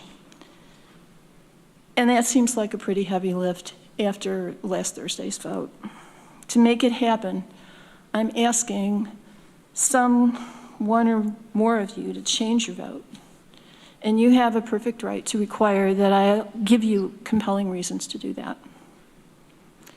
With the exception of 2020, when we were in the midst of the pandemic, we consider and debate every year whether to increase our tax levy or to use fund balance and/or sales tax revenue projections to maintain the levy at the existing level. I've always opposed using fund balance for this purpose because I think it's unsustainable in the long run. But I have to admit that we've gotten away with it so far. That's largely due to a robust economic cycle that managed to weather the pandemic, thanks to a very generous federal fiscal policy response. I want to give you some reasons why 2024 is very likely to be different and why we ought to be more cautious than we have been for the past couple of years. Let's first consider the macroeconomic variables that will impact our sales tax and other revenue streams like the mortgage recording tax and will likely increase our residents' needs for social services. These include interest rates, inflation, consumer spending trends, and the credit markets. Interest rates have climbed precipitously over the past 18 months. Since March 2022, when the Fed funds rate was 0.25%, the Federal Open Market Committee has raised the rate 11 times. It now sits at 5.5%, with Chairman Powell promising that unless and until we can get to 2% inflation, rates will remain higher longer. The highest Fed funds rates, this is the highest Fed funds rates have been since January of 2001. And really, that has pretty much rolled into all the other problems that we're having. Fed funds rate increases mean higher interest rates across the board. As of yesterday, the average rate on a 30-year fixed rate mortgage was 8.53%. The rate is only 7.542% on a 15-year fixed rate mortgage. As of August 2023, the average credit card interest rate is 20.93%. Average percentage rates on most new credit card offers have climbed higher, faster, and more frequently in the last year and a half than ever before. According to LendingTree.com, the average APR on a new credit card offer is now 24.45%. Interest rates on new and used car loans now range from 5.75% to 12.75%. Depending on what kind of vehicle you're buying, whether it's new, whether it's used, and what your credit score is. Meanwhile, everything's more expensive. The assessed value of a median-priced home in Tompkins County increased from $225,000 in 2022 to $249,000 in 2023, reflecting a general increase in the housing market. According to the latest available information from the USDA, the cost of grocery purchases increased by 3% from August 2022 to August 2023, while the cost of restaurant food purchases increased by 6.5% during the same period. Gasoline costs can vary pretty dramatically, but geopolitical pressures are keeping gas and oil prices pretty high. Taking into account loan interest, depreciation, fuel, insurance, maintenance, and fees, the AAA reports that the average cost of owning a new vehicle driven 15,000 miles a year has risen to $12,182 a year, or $1,015 a month this year. According to the U.S. Energy Information Administration, the 47% of American homes that primarily use natural gas for space heating can expect a 28% increase in costs, most of which is attributable to an average 22% increase in retail natural gas prices. And the Public Safety Commission just approved a NYSEG rate hike of 22.1% for electricity and 6.1% for gas, and that's just for delivery, not including the cost of the electrons and the gas. And although retail spending over the past couple of months has been robust, many American consumers are stressed. They spent their COVID relief money, and a lot of post-COVID revenge spending is over. LendingTree reports that as of the second quarter of 2023, Americans had over $1 trillion in credit card debt. That's the highest amount ever, since the New York Fed started tracking it in 1999. According to the Federal Reserve, its latest survey of household economics and decision-making, taken in October 2022, found that self-reported financial well-being fell sharply and was among the lowest observed since 2016. The number of respondents who said they spent less than their income in the month before the survey fell in 2022 from the prior year, while more respondents reported that their credit card debt had increased year over year. 18% of survey respondents said that the largest economic expense or emergency expense that they could cover using only savings was under $100. And an additional 14% said that the largest expense they could cover was under $500. 51% said they'd drawn down on their savings to cope with the higher prices. And then there's the student loan issue. At the end of 2022, the Federal Reserve reported that about 43.5 million Americans, which is about 1 in 5 adults, have student loan debt, and it totals $1.7 trillion. The average student loan balance is around $38,000, and the average monthly payment, as reported by educationdata.org, is $503 a month. In March of 2020, student loan repayments were paused and interest was frozen until September 1st of this year. Now, after 2.5 years, student loans are accruing interest and repayments must resume. Resumption of student loan repayment obligations could suck as much as $70 billion annually out of the American economy, as borrowers will have to divert their money from everyday goods, services, or other debts back towards student loan repayments. Retailers with high exposure to student loan holders that sell into a discretionary category are most likely to feel the pain, including popular local retailers like Target and Dick's Sporting Goods. And businesses are already in trouble.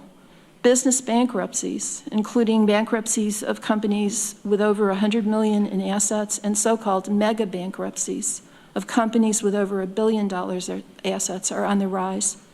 According to the U.S. court system, business bankruptcy filings rose 23.3% in the year ending June 30th of this year. Non-business bankruptcy filings rose 9.5% during the same period. The increase in business bankruptcies and mega bankruptcies reflects the impact of rapidly increasing interest rates on highly leveraged corporations. Deb, can you start wrapping it up a little bit, please?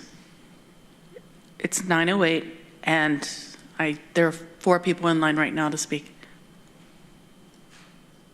Okay. Enough of the macroeconomic gloom. What should we be anticipating here in Tompkins County in New York State? We all know how well Albany treats us when it has a statewide budget problem, and there are some big ones on the horizon, according to the state comptroller's website. The state's latest fiscal plan shows looming gaps cumulatively totaling $36.4 billion through state fiscal year 2026-27. I won't go into Mr. DiNapoli's quotes on that topic. Here in Tompkins County, we want to be prepared for the local impact of macroeconomic variables, federal monetary and fiscal policies, and state budgets. But we also have to consider our local issues, most of which have been covered in Lisa's and Norma's excellent presentations during the course of our budget process.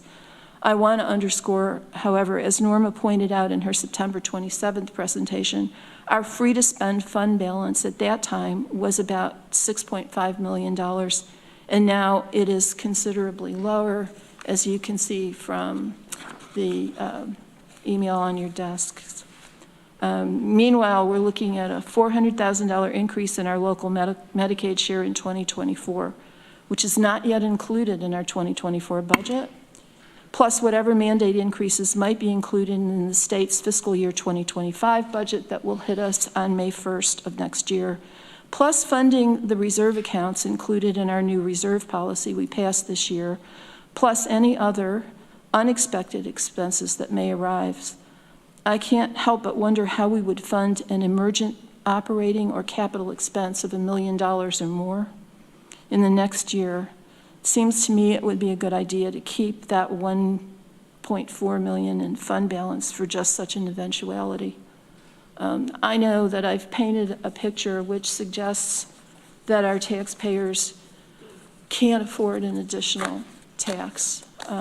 But I want to point out that the difference that 1.4 million could make to us has to be weighed against the difference between the 2603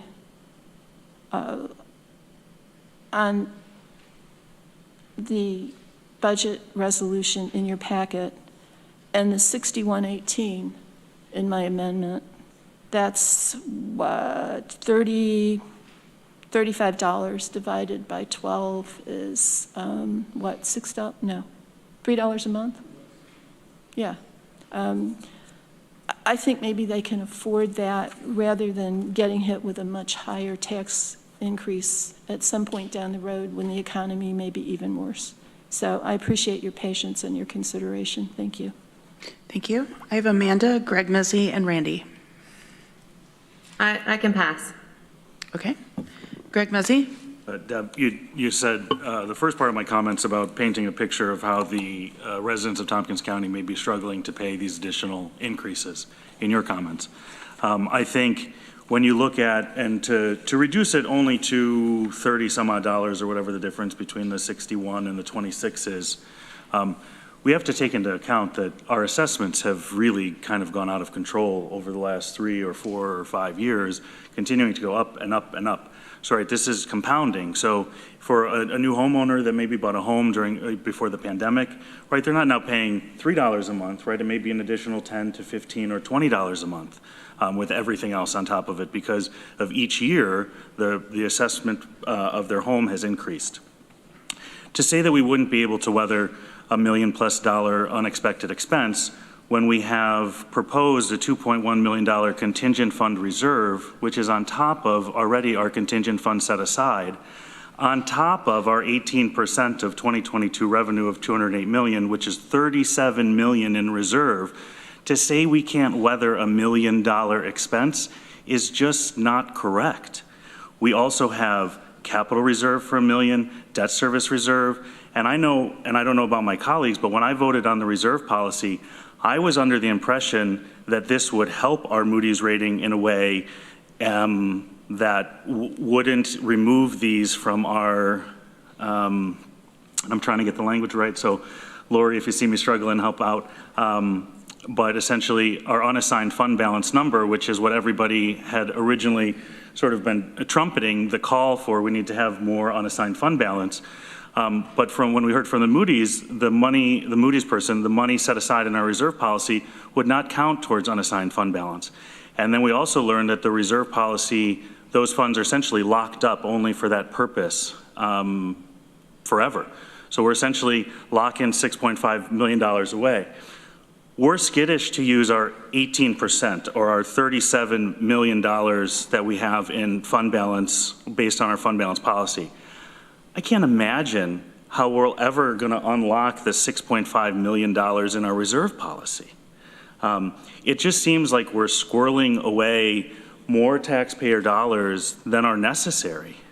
I do think that we can weather this better than the taxpayer can weather the increase. That's why I don't support this. I think we have plenty of money. I know that the picture is grim that continues to be painted, and that may be true, but I also feel confident in our financial position at this point, even with the use of fund balance to reduce the levy, that we can still weather that storm. Because based on the email that you put forward to us today, we would have $44 million in reserve to weather that storm. I don't know about you. I know I don't have $44 million at home to weather a storm. I don't know how many people have $440 at home to weather a storm. So to say, oh, it's just a little increase, it's way more significant to a household, to an individual.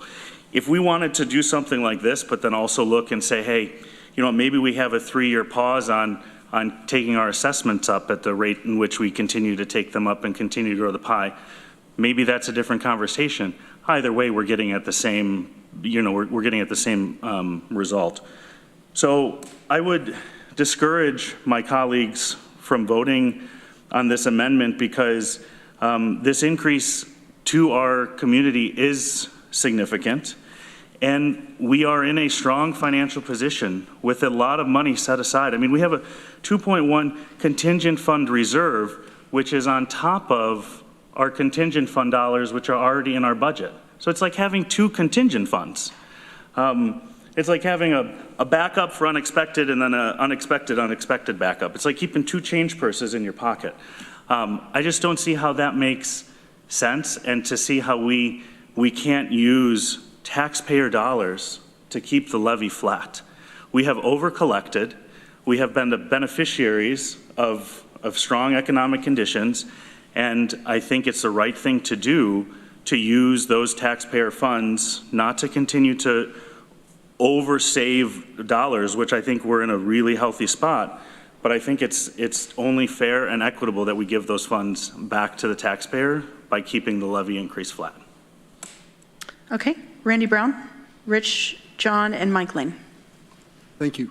Thank you, Deb, for all those things I generally agree with. All your points, I think that you're spot on all those things. But I think we're lucky we're in Tompkins County, that we're in a better spot than probably most counties are. I had one question, and then I'll make a comment. So the 2.6, I thought it was 2.55 after we added $200,000 additional. So is that a change? You'll recall that we didn't have the final numbers after. Yes, I wasn't sure of that. So I think this is just, Norma and Lisa crunched the numbers again, and this is what the machine. Yeah, I believe that. I just wanted to make that note that I didn't forget that. So, I think this is an opportunity for the legislature. It's a close vote. It was 7-6. Who knows where it's going to end up today? And I think that one of the responsibilities of the legislature, and by the way, this is the most serious group I've ever been a part of. I'm not kidding. I mean, you guys are serious folks. I mean, all the issues that were being discussed here, and I mean that wholeheartedly, and that includes administration and all the people that I've come in contact with. Very serious. And I think that, the biggest group we've ever had in the chambers today since I've been here, which I think was a good thing overall. That the people that pay the taxes, they don't have a lot of understanding what we do here. For good reason, because they have lives to live. And their expenses are really high. 3% increase in food, I'm not sure I buy that. I think it's maybe more that seemed low to me too. Yeah, it seems kind of low. And I think people are changing their habits. I know I have. I buy different things, People are buying less but paying more. That's the only reason that your sales tax is going up, is because the cost of things have gone up. So I think this is an opportunity for the legislature to tell people we hear you, we see you, and that we could use this to say, you know what, 2 years in a row, we didn't increase your taxes. And that's, to me, that's important. This will be 3. 3 years in a row we haven't raised taxes. So I think that's good to share. And I think that's great information that should be shared completely with our constituents, for them to understand that we get it. And we've managed our money well. You guys have managed your money well. I mean, I told you before, I'm very happy with where we are financially, and the people long before me did a good job of not spending money. I think Mike Sivner made a comment that it's the best budget that he's been part of in a long time, and I would tend to agree with that as far as what we spent the money on. I mean, all the things that were funded. So I think those are all good messages to send. I've looked hard at the fund balance, and the reason that I voted against the one reserve for the debt service reserve was because you took it out 5 years. I would have voted for 1 or 2 years, but it was just another way to take more money out of the fund balance, in my mind, to continue to reduce that fund balance so it looks like we have less money. You know how I talked at the last meeting that our interest income is much better than we anticipated, which is great. I also believe that, well, I've done the math, and I don't expect anybody else to do that right now. But I think that we're going to end up someplace around $7 million, $8 million of revenue over expense in 2023. So we're not really spending any of the reserve. We're going to continue to have it grow if we do this. You know, I thought about, actually, Deborah, about meeting us somewhere in the middle, you know, because I think that this group is a serious group, and we need to look at issues and we need to compromise on things, which we've done. I don't want to do that, but I've thought about it. But I'm not going to support the resolution. Thank you. Next is Rich, John, Mike Lane, and then I'll hop in for a second. Thank you, Shauna. I've certainly tried to make sense of where the economy may be going, and I see so much conflicting information that it makes me nervous because I don't have a clear idea. And as Deborah has indicated, there are lots of trend lines that are concerning. And others, you know, maybe it's going to be okay. I do look to some things that I think we're pretty clear about. One is I'm very concerned that we maintain our bond rating, and the legislature has been strong on that in the past, and I hope that we continue. I also see that to meet our financial objectives this year, we did rely really heavily on our fund balance. We went to the well for a lot of different things, and I agree, Randy, entirely that taking the money for the debt service reserve is kind of taking it out of one pocket and putting it in another, but I thought it was a responsible step to take. And okay, I don't know whether we're going to end up with a greater fund balance this year than in the past. It does seem like our sales tax revenues are trending in a more modest way than we have seen in the past. I feel pretty confident that we're going to see the same activity from New York State next year that we saw this year. New York State does not seem to have its fiscal house in order.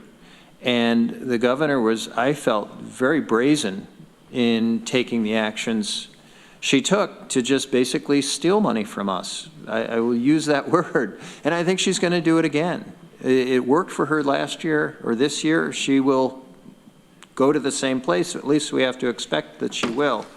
So I have all those concerns. I have voted for this resolution in the past, and I always look forward to, Dan, you making this resolution because it's a nice adjustment and it allows us to really think directly about the taxpayers. I don't like to raise taxes. At the same time, I don't want to see a big tax rate increase next year. And if we don't go along this year, you know, and we see the state doing the same things, we see the economic trends going where Deborah says they're going, we're going to have to do something pretty radical. And I've complained openly about the city of Ithaca and the Ithaca City School District and what they did to the taxpayers in the past years. You know, 8 and 9%, close to 10% tax increases in a year, I think are just irresponsible. And we should not be doing that, and we haven't.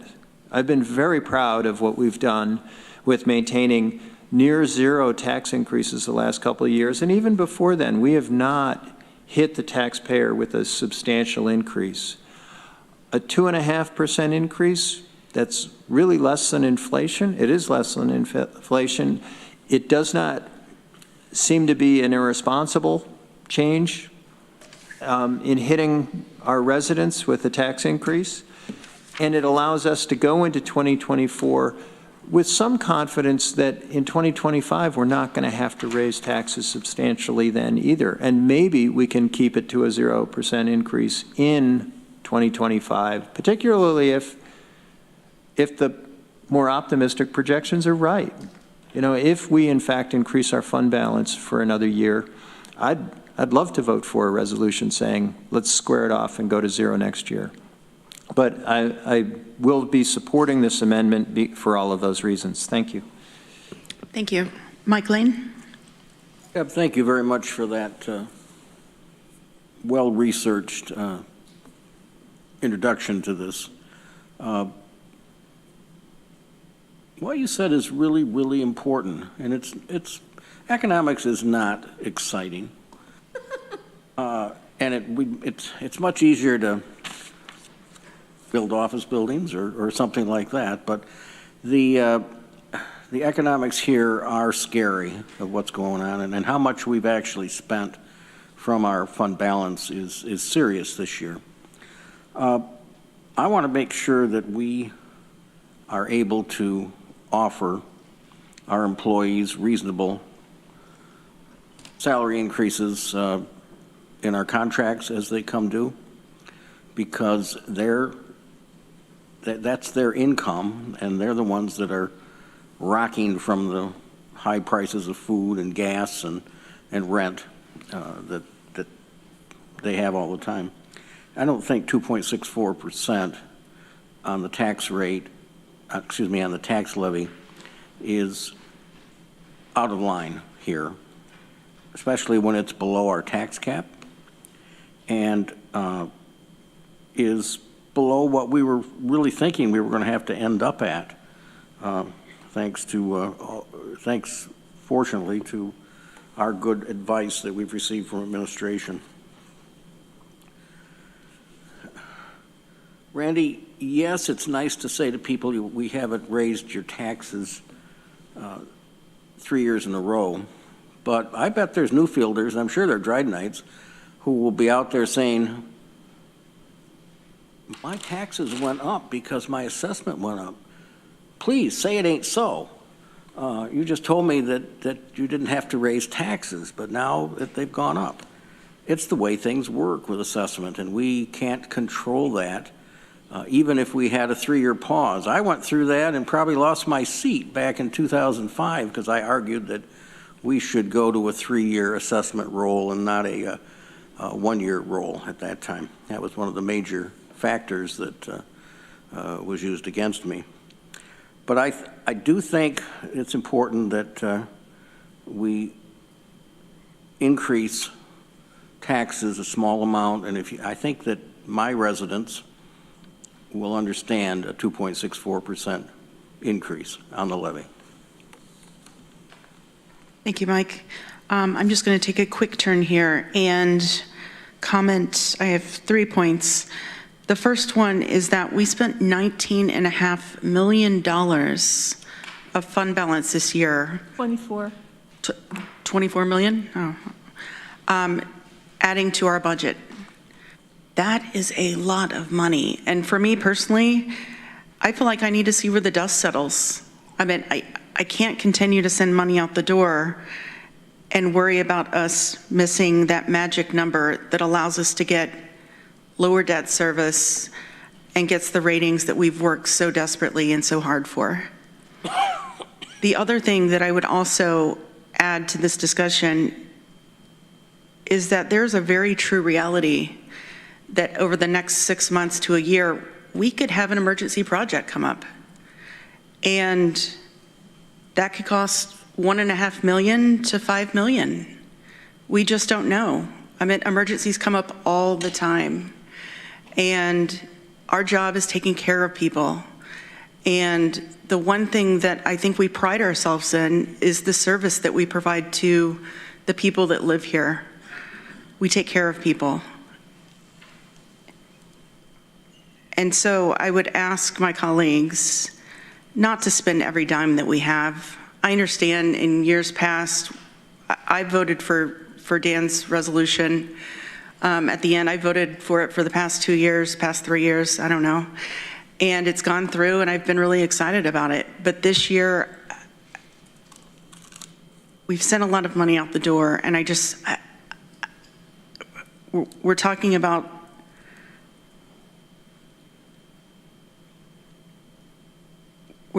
something really serious here, and I get that it's what were you using, Dan? 1.6, 1.3? It's 1.39. 1.3. But again, I'm just concerned that once that money goes out the door, we're going to need it. And I think everyone in this room knows where I'm going with this scenario. So, yep, I have Travis and then Annie. So I voted the other day to use the fund balance, and then I had planned on coming this evening to vote not to use it. And then there's been a few things that have been talked about tonight, and I've gotten some messages from constituents in District 1 and some in actually District 2. So $20 a month, maybe it goes up. Our assessments go up crazy every year, which is unfortunate. So what's that? $240 maybe extra a year for residents if it hits $20. But then there are a lot of people, 800 to 1,200 folks who own homes and businesses in District 1 and 2 that may get hit with $240 to $400 a month in additional home insurance because of the flood map. So, you know, that's big money for quite a few people. That could be $4,800 for some of us, plus additional taxes, and then this NYSEG increase. And we're saying that people can just afford higher taxes. It's really not that big of a deal. You know, some people won't mind, but when you put all those things together, it is a lot for people who are stuck on an income that doesn't keep going up, doesn't keep up with inflation, and then everything else people are paying for. So I'm a little conflicted now because I think of everything else that's included with that increase in taxes. And I understand emergencies, the ratings and all of that stuff. But for some folks in this county, they may get hit with a huge increase in their property insurance, plus taxes, plus NYSEG. You know, it's tough to ask them to pay more on top of that. And because of the sales of properties, the assessments are insane. We've talked about them personally and how they affect us. So I'm a little more torn than ever now. Thank you, Travis. Next, I have Annie, Veronica, and Greg. Thank you, Madam Chair. I'm going to boil this down to just 2 points. The first is, I did vote, I can't remember if I voted for all of the times that we took money out of our funds to create a lower tax rate. And I believe all of them, we didn't just totally stop a tax rate, we just lowered the percentage down to 0, but still people had increases in their taxes. So we were lucky a few years, as far as I'm concerned. We weren't so lucky when in 2019, 2020, when COVID came. So things can happen, unexpected expenses can happen. If you took $1.4 million, that could be 15 to 20 county jobs that if an emergency happened again, that we might have to cut. That's a lot of jobs that we'd have to possibly cut. And my second point is that you take 1.4 million and you say, well, some of us are looking at taxpayers overpaid, so we're going to give that back. If we have an emergency or something that happens where we need that money and we don't have that, and we have to borrow that money, 1.4 million in general is what the taxpayers are going to have to pay, could be close to 3 million, 2.8 million. So that's just, to me, that's not fiscally responsible when we're asking people to possibly pay twice as much versus, you know, again, 1.4 million turns into, if anybody's had a mortgage or a car loan, you know you pay back tons more. So if this helps the constituents not to have to pay that extra double, whether it's for an emergency that comes up, whether it's for renovating the jail, whether it's for the center of government, to me, that is fiscally responsible. Thank you. Thank you, Annie. Veronica, and then Greg.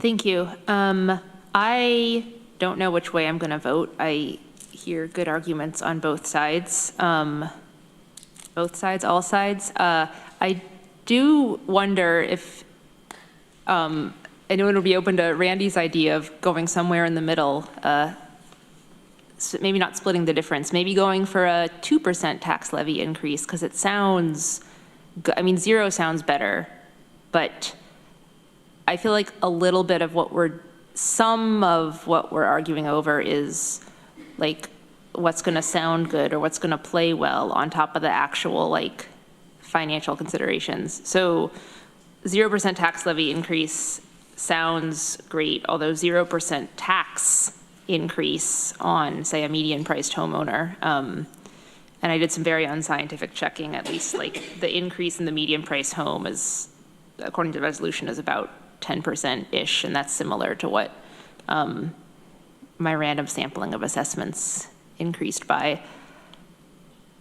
But I don't think anyone wants to do that. That would be a tax levy decrease of some amount.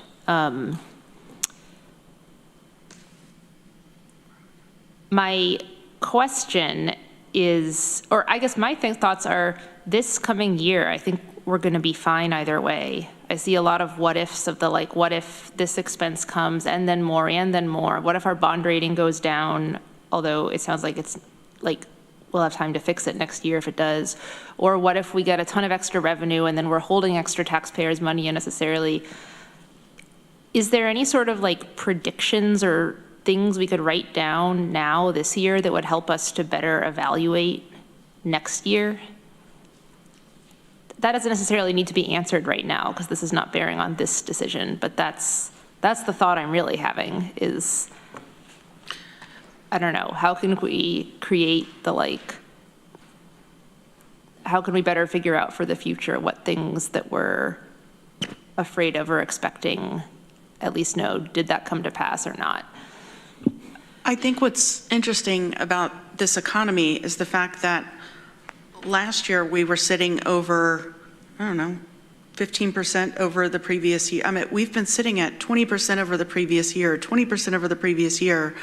And last year it was like, what, 11%? And now we're sitting over, what, 5 or 6?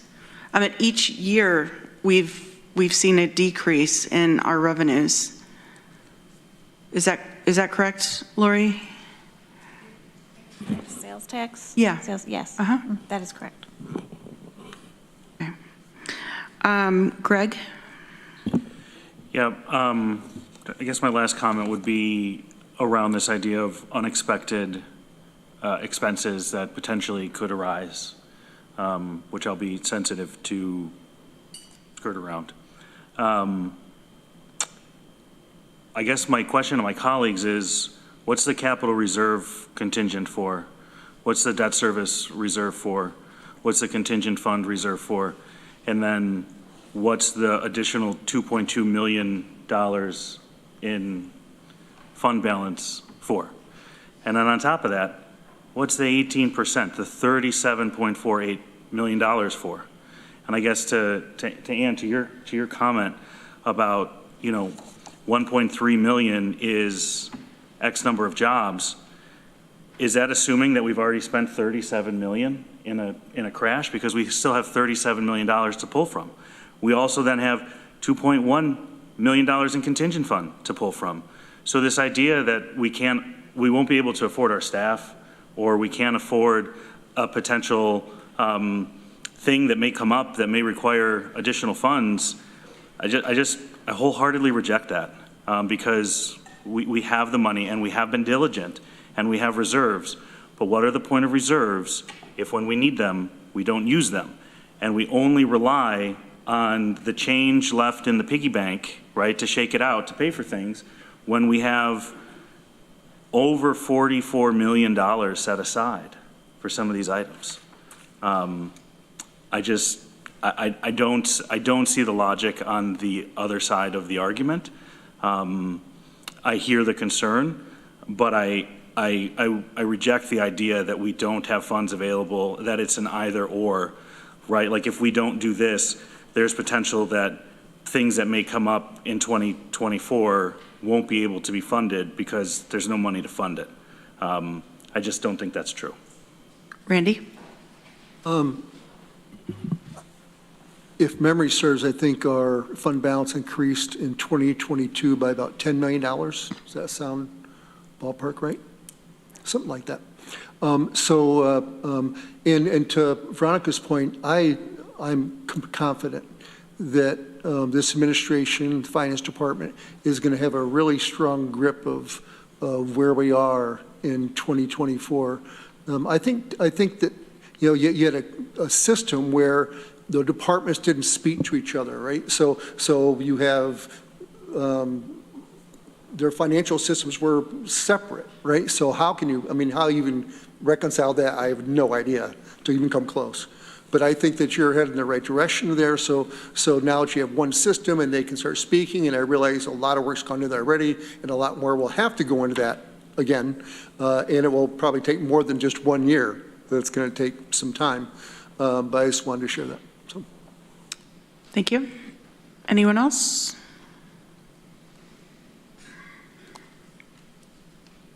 Okay, let's do a roll call vote. So we're voting on the amendment. We're voting on the amendment that Deborah made. Amanda Champion. Yes. Susan Curry. Yes. Deborah Dawson. Yes. Rich John. Yes. Dan Klein. No. Ann Corman. Yes. Mike Lane. Yes. Greg Mezzi. No. Veronica Pillar. No. Lee Shirtliff. No. Mike Sigler. No. Travis Brooks.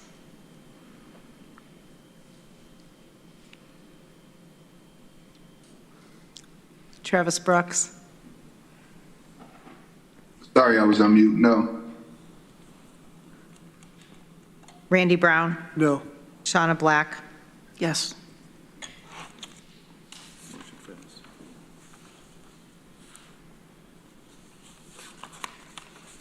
Seven ayes, 7 noes, motion fails. Mike Lane? I'd like to move another amendment. I'd like to move to change it to a 2% tax rate increase and use enough out of the fund balance to equal the 0.64%. So I'm going to probably have to have some information from Norma. I'm trying to, I heard colleagues talk about some kind of a compromise, so that's what I'm trying. Thank you, Mike. Rich John, seconded. Okay, discussion. Ann Corman? No, I was just seconding. Okay. Discussion? Mike Sigler? Just a quick question. It's my understanding that if there's something in the budget I don't like, I don't even have to pay this. So is that true or no, we're still paying? All right. You just said we're very serious people, and now here you go throwing a joke into this. That was it caught me off guard, actually. That was the federal government. You have to pay double, actually. If you do that, you have to stand up in a public meeting and admit it. I believed you. I believed you. Okay, so why don't we give Norma a few minutes to come up with the numbers here?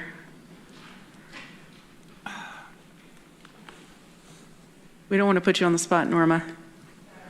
Do we want to take a 5-minute break? Yeah, sure. Let's take a 5-minute break. Let's get this right.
Okay.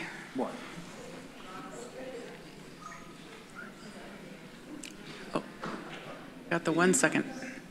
I got the thumbs up. Okay. So I just, I want to read where our numbers fall with this amendment by Mike Lane, seconded by Rich John. And I'm going to start with the first resolved. Resolved on recommendation of the expanded budget, capital and personnel committee that the 2024 tentative budget and 2024 through 2028 capital program submitted by the county administrator is hereby amended in accordance with the recommendations of the expanded budget, capital and personnel committee. The action taken by this legislature on this date, the rules of the county legislature in Article 7 of county law for a total tax levy amount of $53,445,119, resulting in an approximate tax levy increase of 2% and a countywide average tax rate of $5.32 per thousand, a decrease of 5.88. Resolved further that because the value of a medium-priced home increased from $225,000 in 2022 to $249,000 in 2023, the tentative budget as amended results in an increased tax payment of $52.91 on a median-priced home, or a county tax payment of approximately $1,325. Are there any questions or comments about this amendment?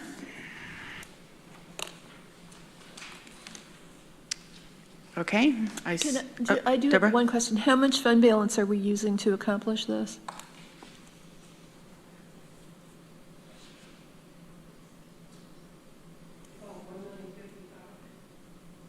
$1 million. Wait. 1055. I can't.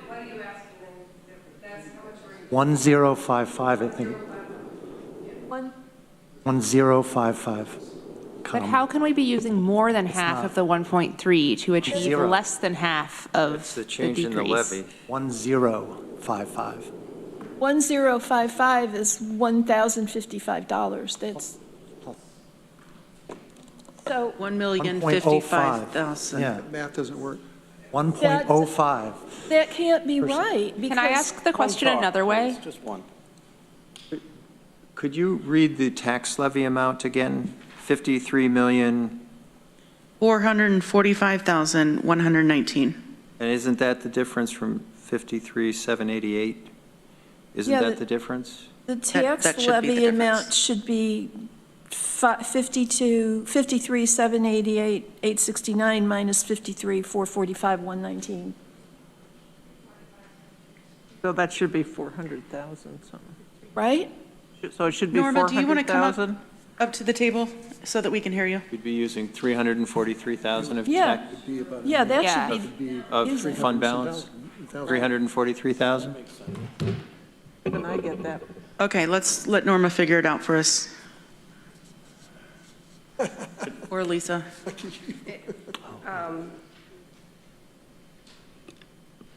We had to reduce the 1,330,000. I've changed all my numbers, so I apologize. I need to go back and just undo. 1,338,750. We had to reduce that by 283,500. Yeah, that sounds right. No, No, So it's a that, half I'm not. no, because we weren't using any fund balance for the 2.64. Correct.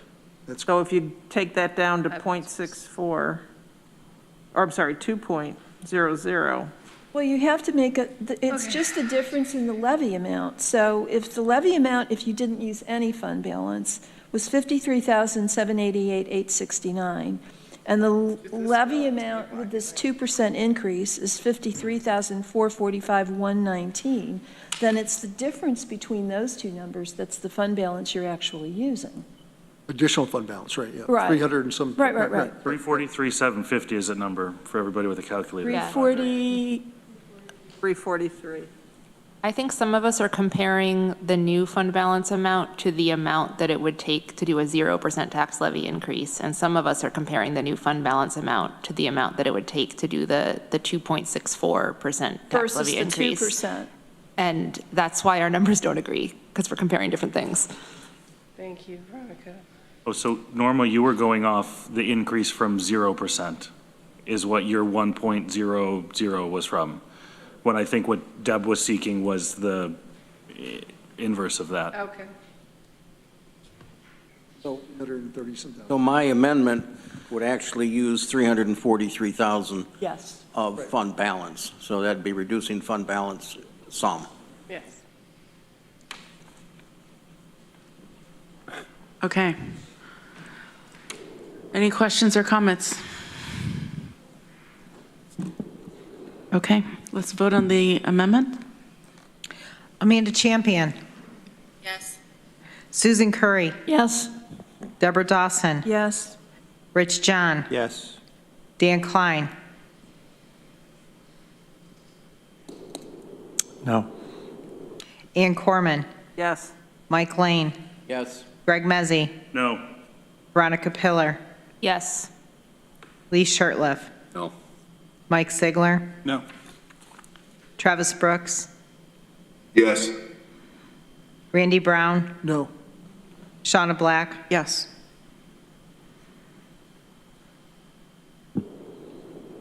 Nine ayes, 5 noes, motion passes. Okay. Now we have a resolution. Any other comments?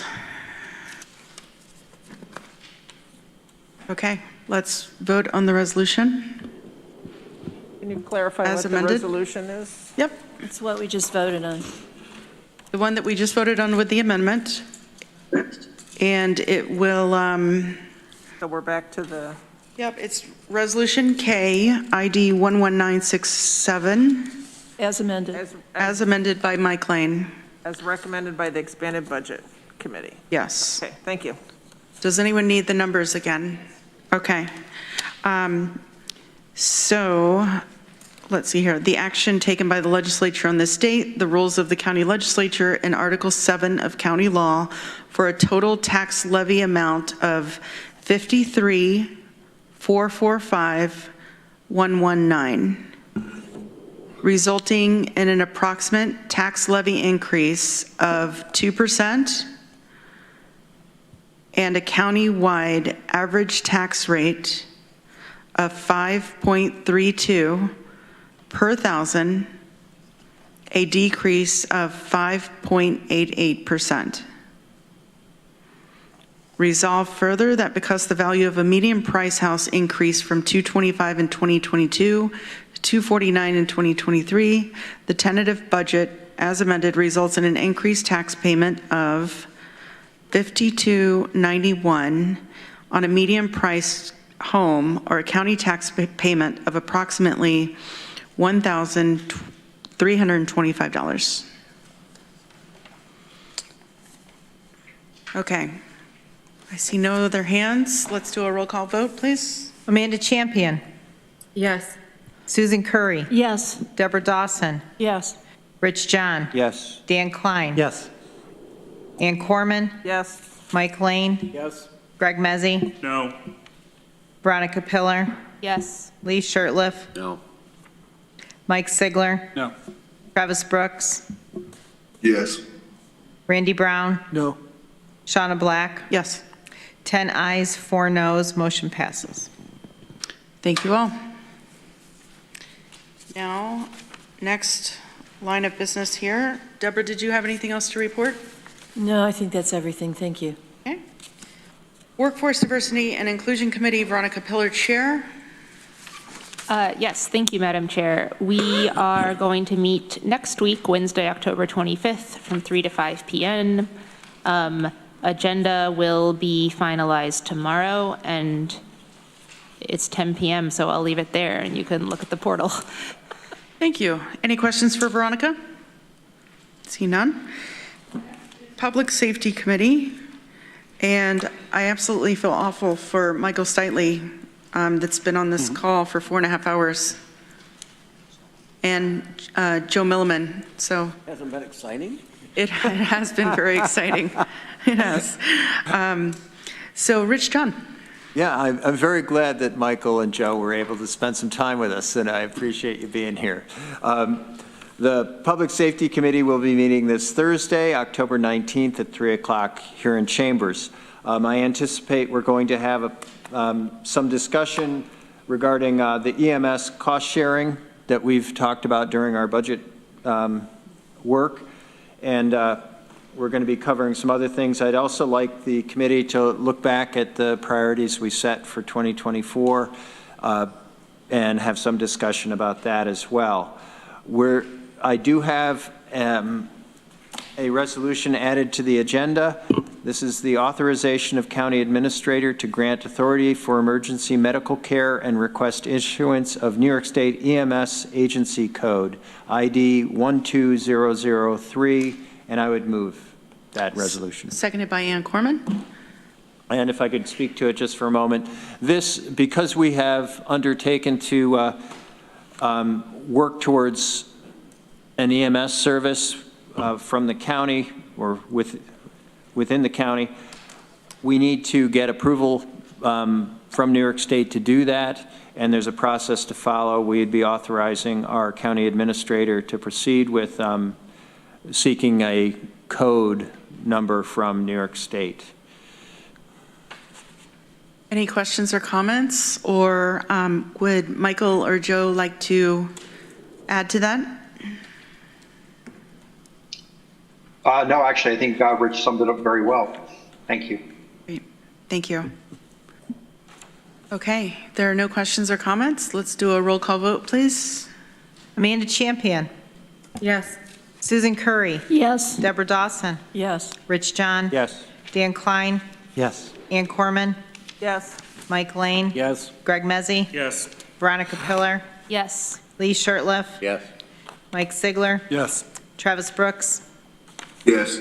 Randy Brown. Yes. Shauna Black. Yes. 14 ayes, motion passes. Thank you.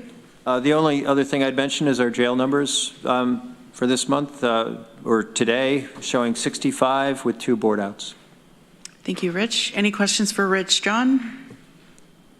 Okay, thank you. And we have one more committee, our new committee, the Downtown Facilities Committee, chaired by Randy Brown. I was wondering if you could ask me. Thank you.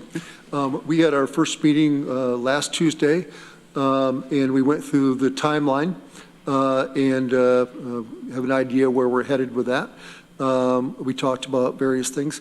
Actually, Susan and I have talked about it a little bit, and we're gonna meet next week, and we're gonna present a draft of some ideas we have that might speed the process a little bit in the timeline.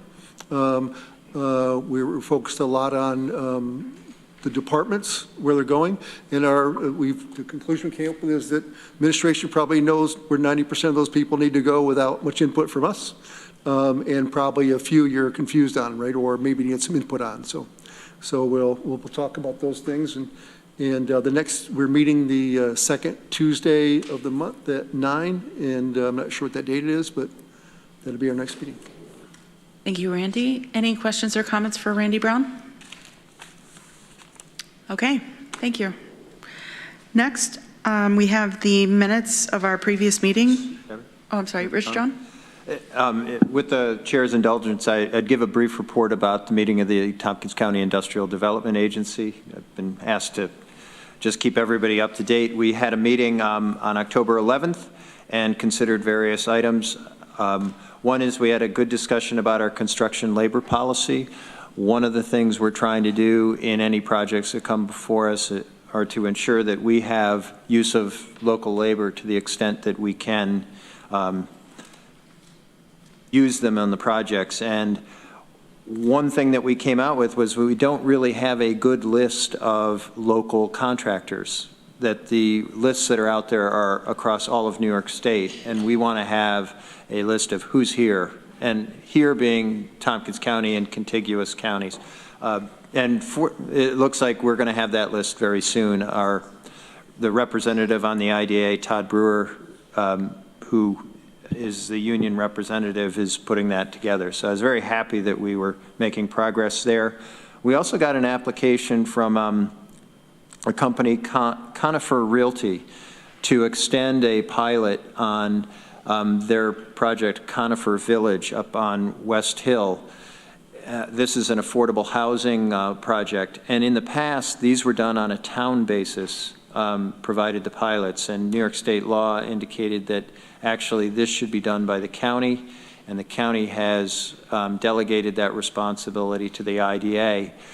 So that they came and presented to us, and it looks like that's going to go to public hearing, and I anticipate we'll be voting at our next meeting on extending their pilot. But one interesting thing I thought in them coming forward was we talk a lot about the need for affordable housing. Conifer Realty is running, I think it was 10 projects in Tompkins County, and they have 655 units of affordable housing that they manage here. I was impressed with that, and we had some discussion about, you know, what could we do to induce you to do more, because we certainly could use more well-run affordable housing in our community. And I thought that was a good conversation.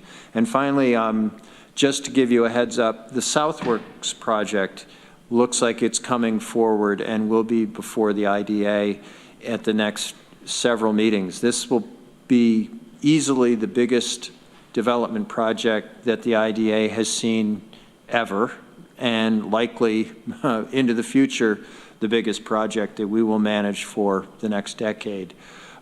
So that's going to be a very complicated and intensive application and project to look at. Happy to try to answer any questions, but I know we're late, so I don't want to take a lot of time. Thank you. Greg? Yeah, I'll keep it crisp. Thanks, Rich. What was Conifer's response when you asked them what we could do to incentivize more development? They said that they were very happy with working here in Tompkins County, that they'd had very good success with the projects that they put together, and they were quite willing to come talk to us as opportunities arose. So I'll just add too, I actually have East Hill Senior Apartments in my district, and there have been some real problems with the management there. Well, I know that there are some issues, Yeah. particularly at that location. Yeah. Annie? Yeah, I just wanted to say regarding future projects, you know, some of us talked to them offline about, you know, we can't really say exactly, but, you know, what areas, but, you know, they're looking at, you know, some future development, and we hooked them up with the municipal officials and those. Curry. Yes. Deborah Dawson. Yes. Rich John. Yes. Dan Klein. Yes. Ann Corman. Yes. Mike Lane. Yes. Greg Mezzi. Yes. Veronica Pillar. Yes. Lee Shirtliff. Yes. Mike Sigler. Yes. Travis Brooks. Yes. Randy Brown. Yes. Shauna Black. Yes. 14 ayes. Thank you. Passes. And next, we will need to enter into executive session in accordance with Article 7, Section 105 of the Public Officers Law for the discussion of two matters concerning collective negotiations pursuant to Article 14 of the Civil Service Law and the proposed acquisition, sale, or lease of real property of the proposed acquisition of securities or sale or exchange of securities held by such public body, but only when publicity would substantially affect the value thereof. Can I have a mover, please? Moved by Veronica Pillar, seconded by Deborah Dawson. It is expected that we will not be taking action after executive session. Roll call, please. Amanda Champion. Yes. Susan Curry. Yes. Deborah Dawson. Yes. Rich John. Yes. Dan Klein. Yes. Ann Corman. Yes. Mike Lane. Yes. Greg Mezzi. Yes. Veronica Pillar. Yes. Lee Shirtliff. Yes. Mike Sigler. Yes. Travis Brooks. Yes. Randy Brown. Randy Brown. Yes, I'm sorry. Shauna Black. Yes. 14 ayes. Motion passes. Okay, thank you. Why don't we take a 3-minute break and we'll get off air, and then we will collect for reconnect. 3.5 minutes.